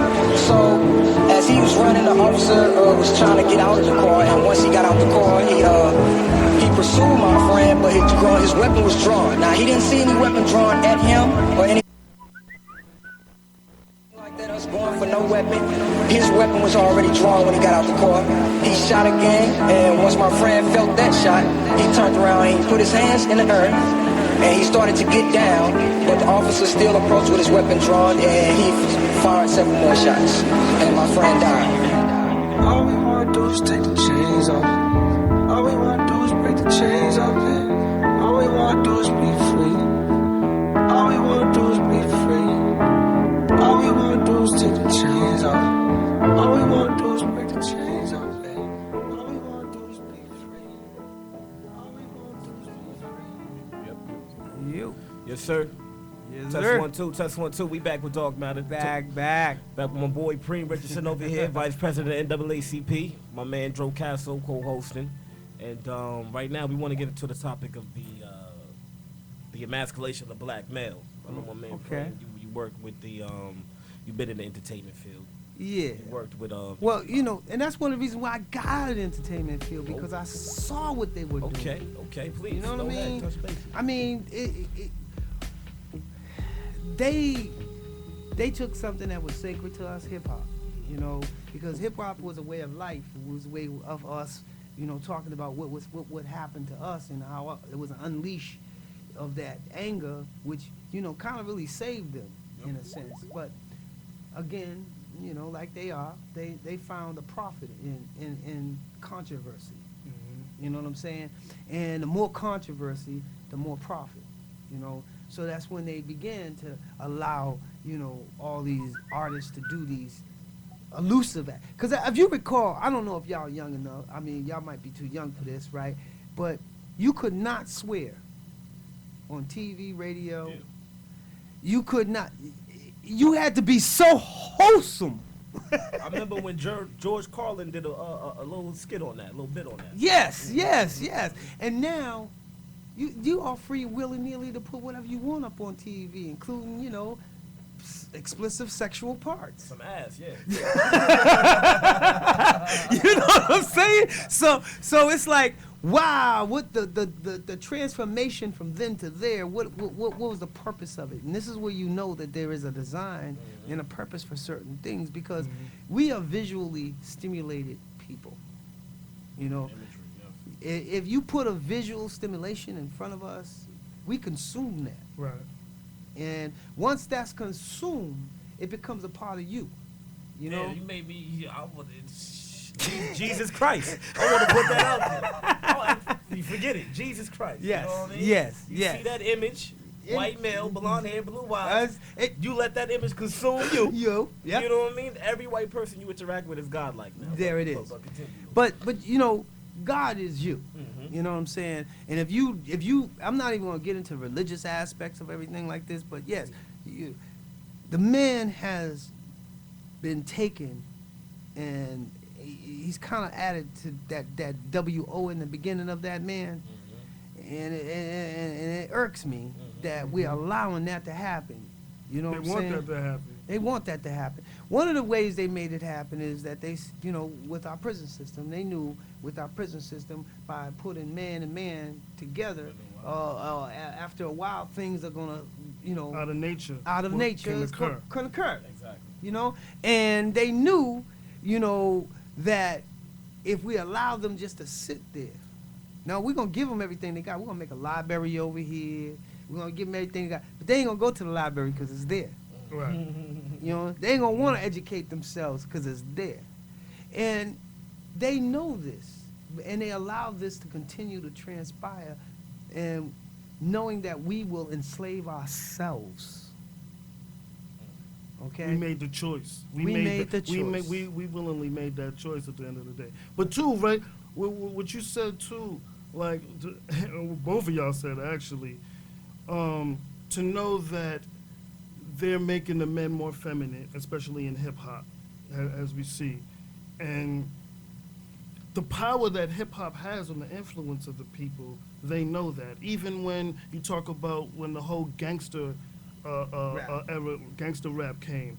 And that was actually something that was organized and formulated because they knew that later on they needed more black people in criminal activities in order to profitize and capitalize on private prisons. Exactly. At the end of the day, it's all to capitalize in themselves. And two, right, and one other thing, right, and we was talking about the system prior, and one thing I want people to realize, and me and Dia spoke about this prior, is you can fight and go against politicians, but remember, you have to fight two different segments in the system. You have to fight the lobbyists and the corporations, because a lot of them are running the politicians and running the system. Because we live in a capitalist society. Can I tell you the trick to that one? Yes, sir. You, the people, outweigh any corporation if your numbers are strong. Well, depending. Well, that's dependent on, because look, right, even if we're together, we're strong, we're united, and we're still consuming McDonald's every day, or we're still consuming Burger Kings, or we're still buying the latest Jordans, or we're still buying... because we can be united and still be, which a lot of people do these days, they still fight, for black power, but they still, a lot of their money is they're consumers for the white man. You get what I'm saying? It's hard to detach that. Because you got to remember, the one who has the money has the power. Right? That's what I'm saying. Right? Okay. The one that has the power with the money has all the goods. Right? And what they do is they make these goods look so fantabulous, like, you know, they got the big booty, the big breasted woman laying across the big, lovely red car. Oh, now I want a red car. Exactly. Brothers, materialistic things is not what it's all about. Because I'm going to tell you like this. You came in this world with your bare bucket butt, and guess what you're going to go out this world with? The same what? There it is. So therefore, all this materialistic things that you getting, you obtaining, they just here for the moment to just make your life a little comfortable, I guess. And that's something that we need to stop doing as a people, is bragging. You know, black people, we love to brag about what we got. We got the new Gucci belt, like you said. We got the new Jordans or whatever. But along with the emasculation of the black male, do you feel as though it's a fear? This is done out of fear? You know, the fact that a masculine black male figure is something that will wake up a lot of the people. First off, when they took man out of home, okay, when they took man, father, from home, right, all right, when they showed that father has less authority, when they showed that father has no say, oh yeah, they destroyed the black man. They destroyed his image as far as the foundation of the home. Right. Okay, there was and sisters, y'all let that happen. I blame that on the sisters as well, because you know what? No. I'm gonna tell you why. Go ahead. I'm gonna tell you why. Okay. All right. If we go to the Christianity, all right, you talking about you sisters supposed to have came from my rib. All right, which means you supposed to be a junction, a part of me. You my joint, you my heart, you everything to me. Why would you betray against me? Why would you look at them and say it's supposed to be me and you against the world, not me against you and the world? Sisters don't stand by their man. You know what I'm saying? I was brought up in a household where, irregardless that my father was an alcoholic, irregardless we had a dysfunctional family, love conquered over it all. That's true. That's true. That's true. You dig? And I always saw my father in the household, irregardless of, you know, how my moms felt. You know, yeah, I hear my mom's grumblings, but she stayed with that man for her child, children, and family. I hear my father's upsetness, but he stayed with that woman for his child, family. But but at the same time, Preem, too, right? You gotta understand there's weapons to destroy both, right? So just like they have weapons to destroy the man, as we're talking about the masculation of the man. There's weapons to destroy the woman when we talk about the independent woman movement and we talk about those things, right? So they want us to get away from our natural characteristics on how a man's supposed to lead a household, right? Yep. And two, a woman and man both are leaders, but they lead different aspects of the household. But it's important for us to, because our women are important. We need our leader women, but we need our leader man. And I just don't want us to think that, you know what I'm saying? I don't want us to break down the woman and say it's our fault. You kind of broke it up there. Fault. You broke it up there. No, you broke it up there. We don't want to say that it's the woman's fault for decisions that we've made as men not to take care of, you know, our household. But vice versa for the woman. And vice versa for the woman. We were programmed. We're talking about being programmed. Right. That's not by no choice. That is by choice, because once if you're programmed, right, you're programmed by messages going to you. Messages keep going to you, right? What messages you accept, right? And obviously, right, a weak mind, and most of us are zombies out here. Wow. Most of us are zombies in one way or fashion. Some are halfway out, like myself. I'm halfway out, halfway in. Why? Because there's still messages that come to me that I desire and still act on, right?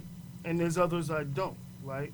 So what I'm saying is, at the end of the day, you made them choices. Every man made them choice. Every woman made that choice to take away the leadership from the man. You get what I'm saying? That was a choice they made. So let me answer this with this, all right? You know, some people can be led and some people cannot, okay? We have choice on either or. We have a choice to be led or to lead. But because we have these choices, it does not always mean that there's a blame, there's a this, there's a that. Right. When you speak about man and woman, that's the yin and yang. Right. You know, one has no more power than the other. And that's what I was saying with the leadership. It's an equal threshold that they stand on. But see, again, it goes back into that human race thing that I talk about, where we compete. You know, it's a dog-eat world. You know, oh, you ain't got no job, but look at Billy over here. He got a job. He taking care of Susie. She getting these rings and so forth, so on. Why are you looking at the Joneses? You know, we do not know how to appreciate the things we have. Right. That's true. That's true. You know what I'm saying? We don't grasp hold to the things we have. We too busy trying to get those things that we can't have. Right. You know what I'm saying? And that's the problem that we have. Right. We got to learn to accept who we are, what we have, and treasure those things. Treasure them. Corporations run on desire. And so if corporations run on desire, that means that their main goal in society is to find out what you feel what your desires, your wants and needs are, and then capitalize on it. Right. So I mean, how do you combat against it? No, I'm not saying how you combat it. Oh, okay. I'm not asking you how to combat it. I'm just saying this is why, you know what I'm saying, a man can't or a woman can't always programming is make more easier now because it's digital. So going with the programming, right? There's a show on Fox. It's a new show called Empire. Yes. Who ain't watching that? I gotta go see my Empire. Yeah. Now, on one hand, we complain about police brutality. We complain about what happened to Mike Brown and Eric Garner. But on the other hand, we support television programs that portray that stereotypical image of the black male in the black woman. So we're talking about a record producer who was a former drug dealer turned artist. Now he's a record mogul. You know what I mean? How original is that? His wife's name is Cookie. Black woman is Cookie. They at war with one another. His name is Lucius Lyon. Louis Lyon. All right. And more further with that, you know, going more in depth. The creator of the show, Lee Daniels, who is an openly gay black male. He's also the creator of Precious, that horrific film that was made depicting the black image, and you know, I was disgusted in that film. And he also said that he wanted to use this as a platform to expose the brutality against homosexuals in the black community, which is why you have that scene where his child put him in the trash can, which was a little extreme because I don't know, brother. I don't know. My daddy would have survived from that one. Putting him in the trash can, but he's giving you crazy images like this, saying that this is what the black community is like. This is what we represent. I mean, let's be honest. Let's be real. Let's be real. I was gonna let him finish. But also, right? You get a lot of the black women who support that. Mm-hmm. Most of the people who watched it are black women, more than black males. These are the same black women who watch Scandal. Yeah. Now we know what Scandal's about. All right. We know what's getting. Yes, sir. You know what I mean? The Negro bedouin sleeping with the white man of power. Right. You know, subconsciously, women love that. They lust over that. Exactly. Okay? Now you got another one. Messaging. You got the black man and the black woman at each other's neck. And that's the highlight of it. You know, and a lot of black women like that. Right. They're attracted to that. And that's what that's the messaging that I'm talking about that's being sent out to us all the time. Mm-hmm. You know what I'm saying? This is how we should. I'm not saying, I'm gonna keep it real. There are families that are out there. There are families, our people that are out there. But guess what? There's white folks out there like that as well. Yeah, they are. But do we get that though? But we don't get that image. We don't. All right? They'll give us our image because our image is more sellable. It's about the dollar. Right. No doubt. Absolutely. Okay. So it's not about they can't sell a Huxtable. No, they cannot sell. So they can't sell Bing Crosby. So they ain't gonna give us that. But at the same time, don't we deserve that? Yes, we do. How many times we got to see the drug dealing pimp? You know what I mean? Dope pusher, rapper. But you know what? Also, you got to pick that right and say, these are the things that made us angry within our lives. Yeah, and because you know what? We had to survive. We did. And the only way he had to survive was him peddling his drugs and what he knew he had to do. But look at this. So that and what you're saying basically is how you look at these messages that are coming in. Correct. Because if I take that same empire, you could look at it and have, they have men, and homegirl is against dude, and I love that. Or you could look at it like, you know what? This is really, some of the things that's going on is really actually happening in black families. In black families today, and in the music industry. And why are we, when we go back to our desires, because everything that Lucius did was based off desires, right? Every single thing that from the money and living a certain life, while his wife even went from to jail. From the IP to be on the... Right, and these are the things, we got to understand the things that drive us. This is important to understand the things that drive us, because at the end of the day, right, these are what makes our decisions, what makes us act on certain things. You get what I'm saying? I get that. But at the same time, you know, this goes international. You know what I mean? This goes around the world. The image that we're giving to the world is that the black man is nothing but a drug-dealing, rapping ass, can't keep his family together. Trying to infiltrate the system. You know what I mean? Dysfunctional. That's what we are giving, or that's what the producer wants to be portrayed as the black man? Listen, I'm going to tell you right now. I'm not saying we gave ourselves that. I'm saying it's out there. And since it's out there, when I travel to London, because there's a show like Empire on the show, they automatically think I deal drugs and that I'm a rapper. But that's not. But that's not our people who portray. We may love that and be entertained by that, but the people who's pushing out the music, the people who's pushing out the type of TV shows that come out, they're the ones who dictate. No doubt. I agree with that 100%. But what I'm saying we is on the receiving end. We support it. We're on the receiving end. So it's up to us how we interpret what we receive. That's what I'm saying. No doubt. You know, if you, that's what I'm saying. And that's the problem. You can't stop the messages. Keep it real. You can't stop the messages. How many black people out there are conscious though, and are really interpreting what they seeing? You know, how many black people are really out there sitting like, oh yeah, that's why you got us. I see the big picture, but you know, this is just entertainment. Right. You know, how many of us are really looking at it? Not many. Well, you know what? You know what I mean? I'm gonna say like this: it's not many of us. Why? because the miseducation of the black child. And that's something that I just gotta put it lamely like that. Exactly. The miseducation of the black child. And that's why we need to turn the TV off and get to work.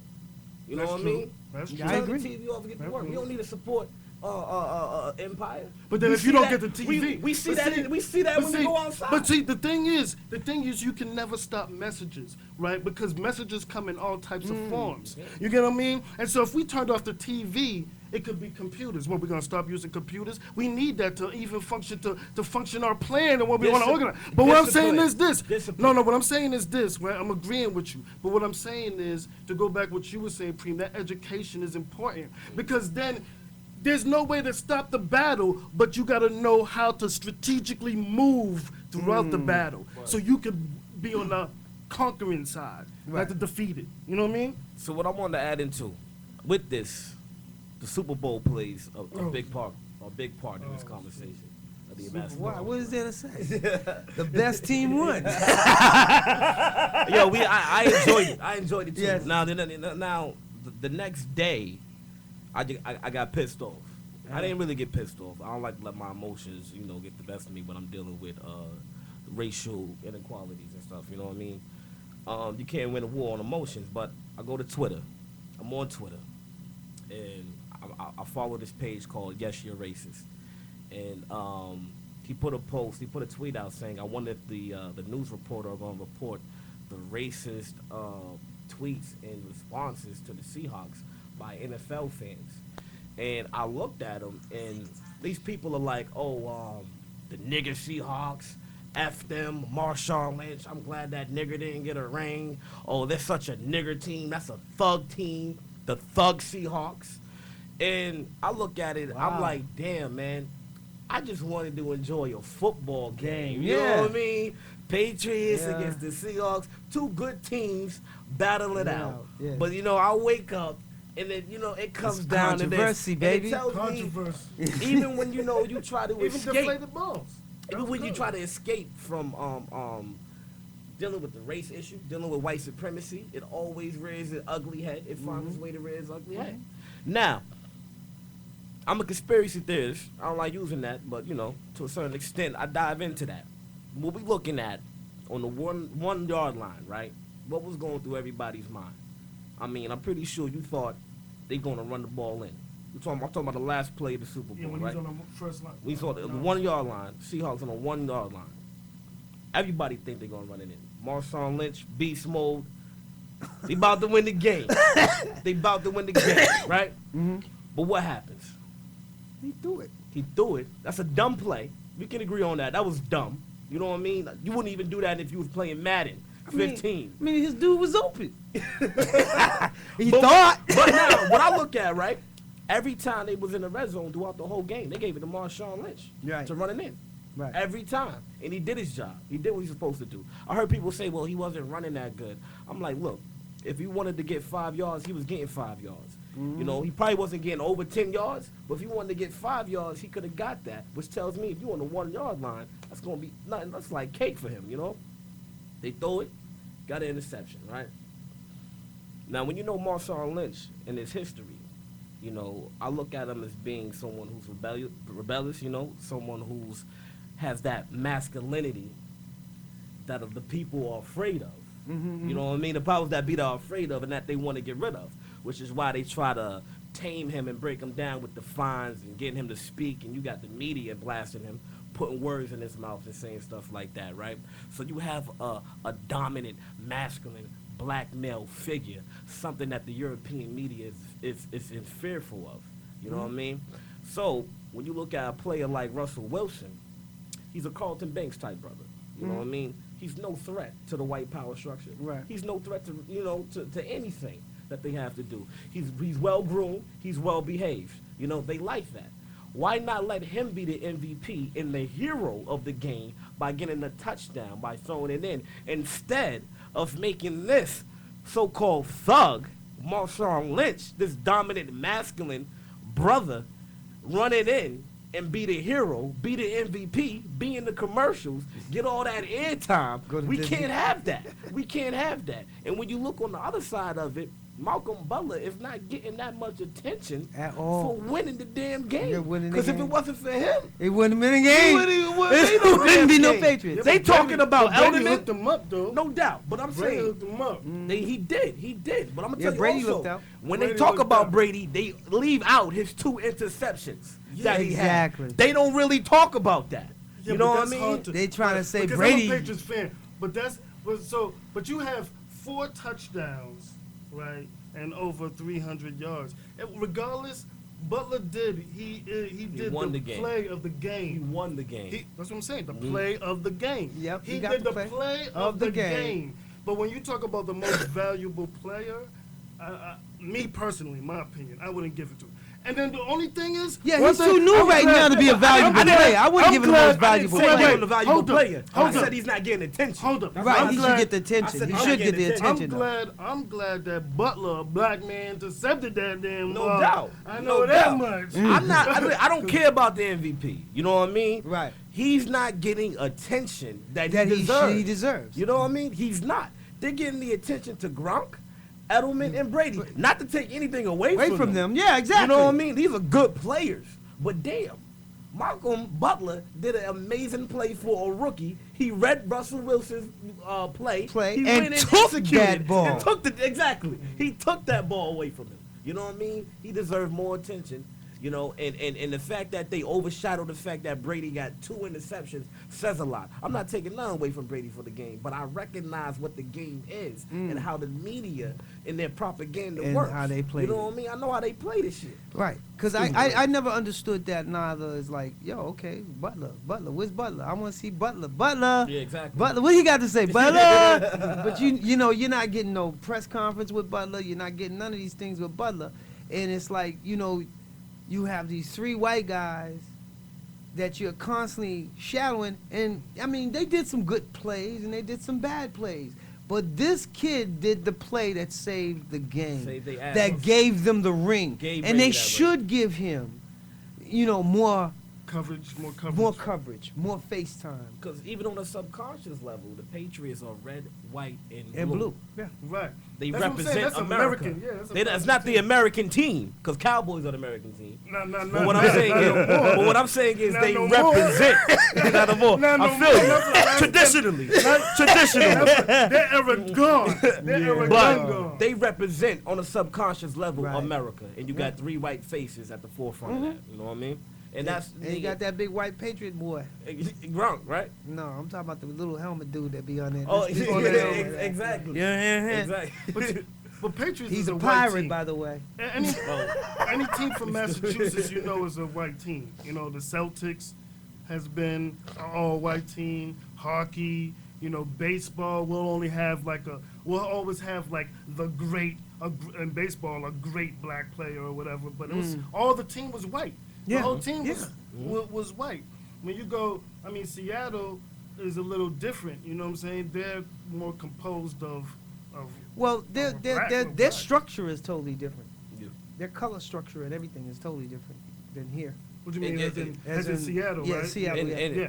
I never even looked at them as being a thug team, of being a team of like, no thug. Well, like, you know, I learned that from going on Twitter, and it's like, damn, that's how, you know, white America views them, because it's a predominantly black team. Well, you know, Aaron Hernandez, they trying to say he black now. when he was making them touchdowns, he was a white boy. But I've never seen a white boy turn the black boy like that, real quick, you know. They flipping on you.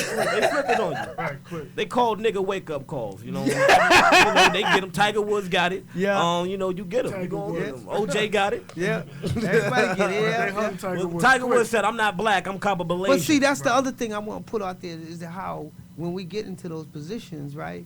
We feel like we have to become them. Exactly. Right. Case in point, news reporters. You ever seen that movie Living Large? Yeah.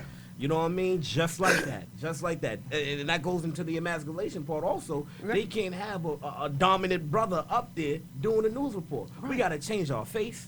We got to shave. We got to talk all professional way. Exactly. You know what I mean? How you doing? Welcome to the show. Yo, listen. I'm going to be me. You can't get up. They can't have that up there. They can't have that up there. I mean, even in Limit Lodge when he was on, yo. He couldn't do that. Couldn't do that. Like, the way he's dancing, they didn't like that. You know, they got to transform and conform them. They had to. It's funny you said that too, because even like the slang they take from us, they'll put it in a way that's mainstream or sounds white. We can't use it, but they'll put it in the commercial. Right. You know, we can't say bling bling. We can't sing bling bling in the workplace. But they got a commercial come up bling bling. You know what I mean? The white kids saying that. I seen reporters use swag and all that. Exactly. And we can't say these words. Yeah. You know, these are like words we can't even use in the workplace. They feel uncomfortable. But see, we discover it. Mm-hmm. They just capitalize on it. That's all they do. Like, you know, Chris did. You know, came here. You know. That idiot, he didn't even know this was America. He came there. He seen black people. He was like, I think I'm in India. You know, let me call them Indians. I'm still lost on that, right? Mm-hmm. Even when I asked my history teacher, right, I was like, how do you discover something that's already occupied by people who've lived there centuries before you got there 2 seconds? Mm-hmm. Right. Centuries before you got there 2 seconds. Mm-hmm. I'm just asking this question. Do you know this teacher was telling me? He was like, stop being a smart. Mm-hmm. Ain't I'm in school to become smart. You know, ain't I'm in school to become smart. They don't like you to be inquisitive or combat. You asking the right question. And I never got the answer to that question. You know what I'm saying? Because that blows my mind. That just tells me how, you know, are we that dominant that we just take what we want from whom we want? So therefore, if we've done that, then what's wrong with us as people of color, black folks? Let's take this city just like they took it. And I agree with that. You know, I mean, we could do this peacefully, but to be honest with you, we could do this on some old gangsterisms too. I like the gangster. You know, I like the gangster aspect because that's what they give us. I'm tired of them telling us to be docile. Woo. You know what I mean? To be non-violent. And then on the other hand, as soon as we turn around, they shoot us right in the damn back 54 times. Exactly. And say it's all fault because we thugs and we smoke weed. You know? Yeah, because again, like I did not understand. You know, you got a man in his hands in the air, shot him over 6 times, but you don't get a indictment. Right. I don't care. I don't care if you're a cop. I don't care if you. My problem is this: you shot more than 6 times. You couldn't shoot one time. Wait, Amaru Diallo, they shot 42 times. Man, listen. 42 times. 19 shots. That's my tax dollars, man. You wasted my tax dollars, man. I mean, I got a problem with that. One shot couldn't kill him? One shot couldn't. You had to do. Come on, that's overkill. And then you got a video clearly showing you choking someone, bringing them down to the ground. Right. You choking him. You hear him say, I can't breathe. Right. You would think you being a public safety officer. When do you go overboard on constraint? when do you say, oh, okay, I got to take care of it. I'm sorry, you know, I don't get it. You know, and then you now you're going to say, because this one black kid who has mental issue goes and kills these 2 cops who's Chinese and Puerto Rican. Who didn't even know each other prior to that. And you know each other prior to that. You trying to say, oh, this is why? No. Dude, this is crazy. This, like I said, society is designed, all right? If we don't break that design, then we on a bad course. You know, as far as us getting our accolades, like the brother Butler, he should get his accolades. Mm-hmm. You know what I'm saying? I feel that. Mm-hmm. But because of who he is and the texture he is, we got to focus this way. Even Brady sees that. Mm-hmm. You gave him that truck. Yeah, Brady even sees that. He's like, yo, y'all all up on me, and he's the one that did the game. Mm-hmm. He said that, too. He said that. You all up on me. Words, and that's one of the things I could respect about Brady because he's real with it. And I mean, I've talked to that brother one-on-one. He's real with it. And he, amongst with other brothers that I've spoken to, is the ones that got me in the, we've got to erase this color line. Because that's what creates the anger automatically. Because I got tension with you automatically. Even when I went to Bruce Tarr's office on that 3 strikes bill, I had tension because I said, I'm going to show the white man. Why should I have that tension? Yeah, you should never feel like you got something to show. But you know what's crazy? And it's in all of us, you know what I mean? When you driving, right? In them headlights, you ain't done nothing wrong.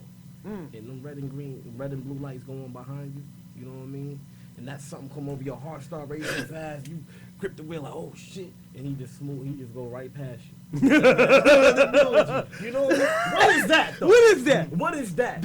And that happens anytime you come in, to me, at least, I'm speaking for myself, anytime I'm in the same room with a white person, I'm just thinking, damn, he about to call me a nigga.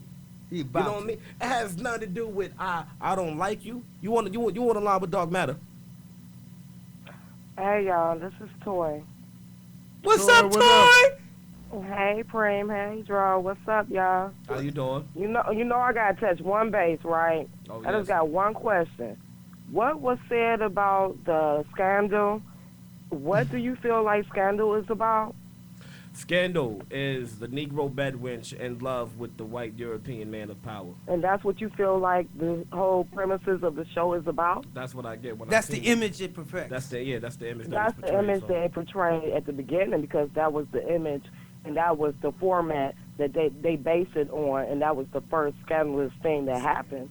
But the name of scandal is what it is. It's scandal. It's the scandal that goes on in the judicial system, in the world, in the economy, and it touched all those bases. But see, that's what my issue is, the problem with our people, the fact that we only see one side of it. And the only side that I heard someone see was the fact that it was a black woman messing around with the white president. Well, I'm asking you this. Not all the other things that was going on. Well, I'm asking you this.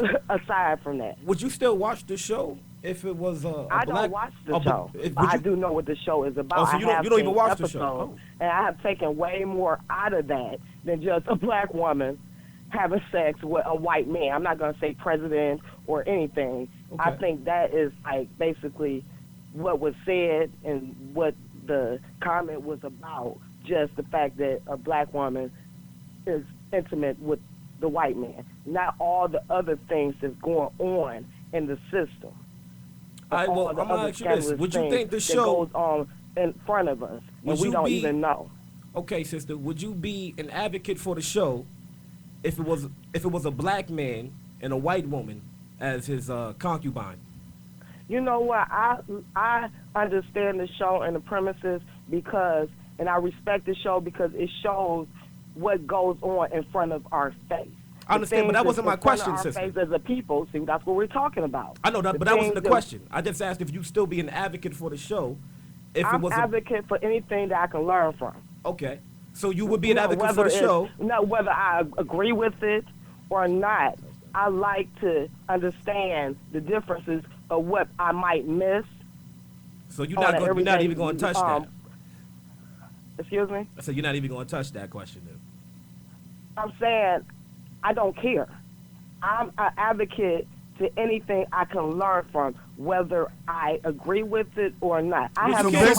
So basically, what you take away from the show. So basically, it don't matter what the color of the person is. It matters that you get knowledge of what occurs in the judicial system and the scandals that occur in the everyday life of a politician.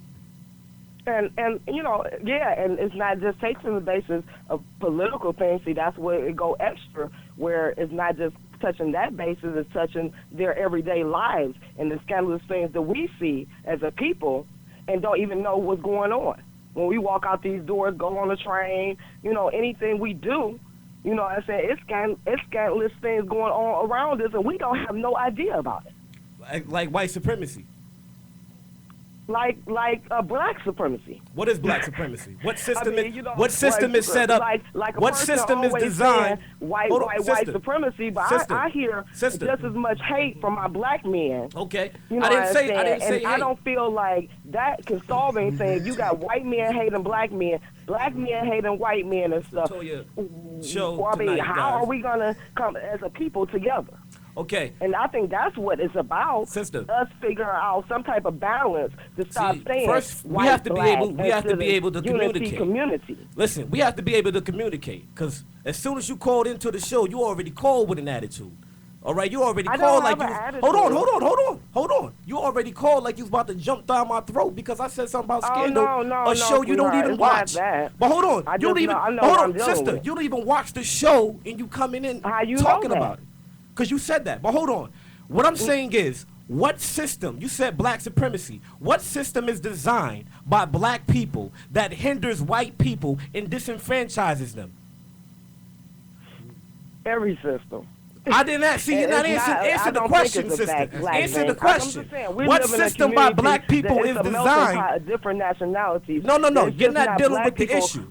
Getting put down. You're not dealing with the issue. White people getting put down. It's basically. She's not dealing with the issue. Where we at, sister, and we're put in a community of people and stuff that are getting put down. And I don't think it's just black, white, it's Spanish. It's all of us. Okay, but I asked you, what system is there in play by black people that hinders white people and disenfranchises them? My thing is, it is a whole bunch of I'm not gonna touch it. By black people. Because that's not. I don't think that is the biggest point. I just wanted to touch the basis of. I just wanted to see if I was clear about what I heard, and I only heard you basically say one thing about scandal, and that's why I wanted to make sure that that's what you did me, and that's why I did call in. I'm like, is this the only thing that he got out of this? Show is the fact that it's a black woman. We were just touching one point of the show. Because it goes way farther than that if you open your mind and you look and you really pay attention. I'm sorry, I don't get my news. I don't get my news and information from television shows, sweetheart. Okay, and what you take out of it is what you take out of it. You can take the good, the bad, the indifferences, but it's on you to basically choose to be that person. I appreciate the call, sister. Thank you for calling. All right, honey. All right, Prandro, be good. Yeah.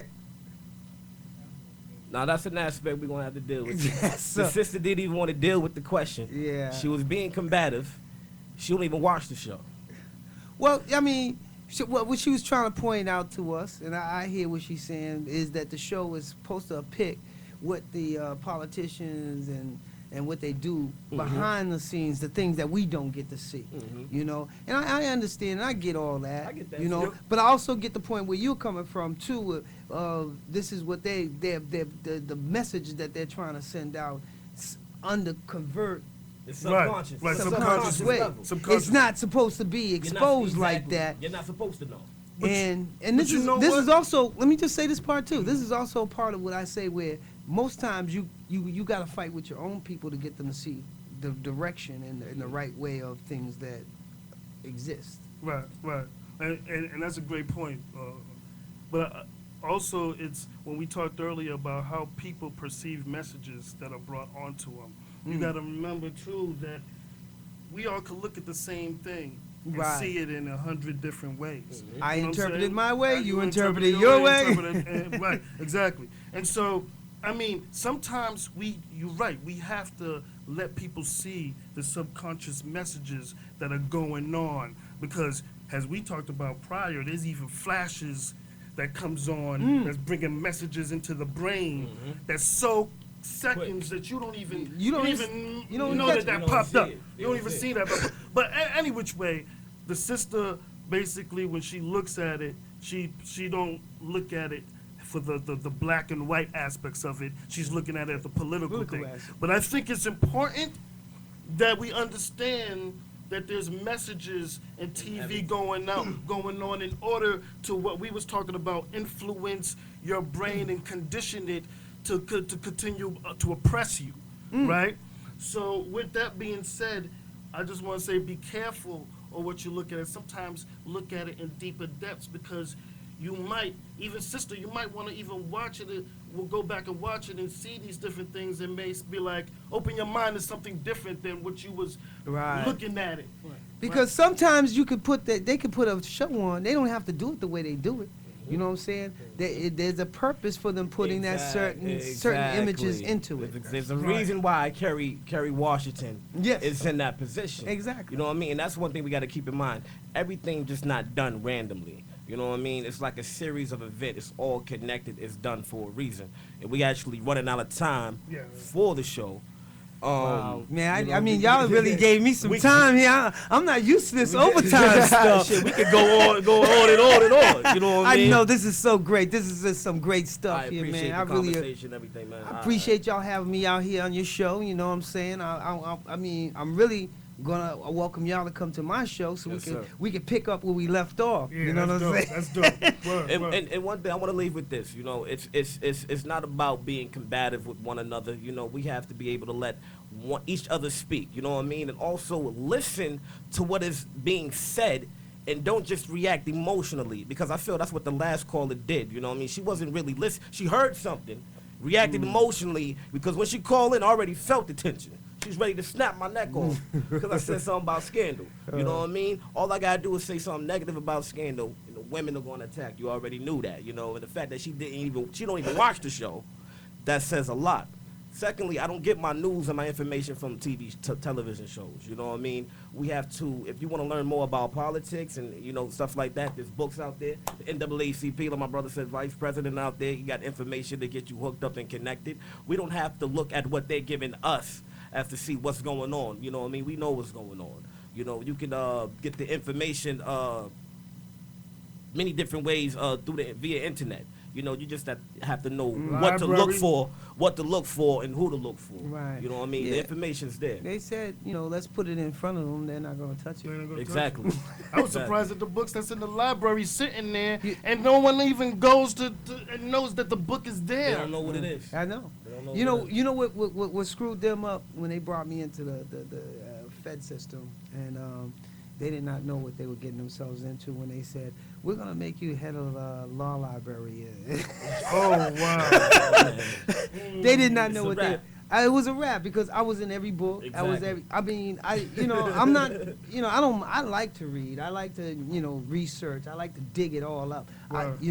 If I got to know, then the only way I'm going to know is if I've really researched that factor. You could tell it to me. I agree to disagree. Exactly. Right. You know what I'm saying? And I don't have to argue or debate with you, because if you tell me what you know, I'll give you a little what I know, but I'm going to take back what you told me, and I'm going to research that. Exactly. Right. I'm going to get the facts. Right. Exactly. And that's how it should be done. You know what I mean? Exactly. Never just take my word for it.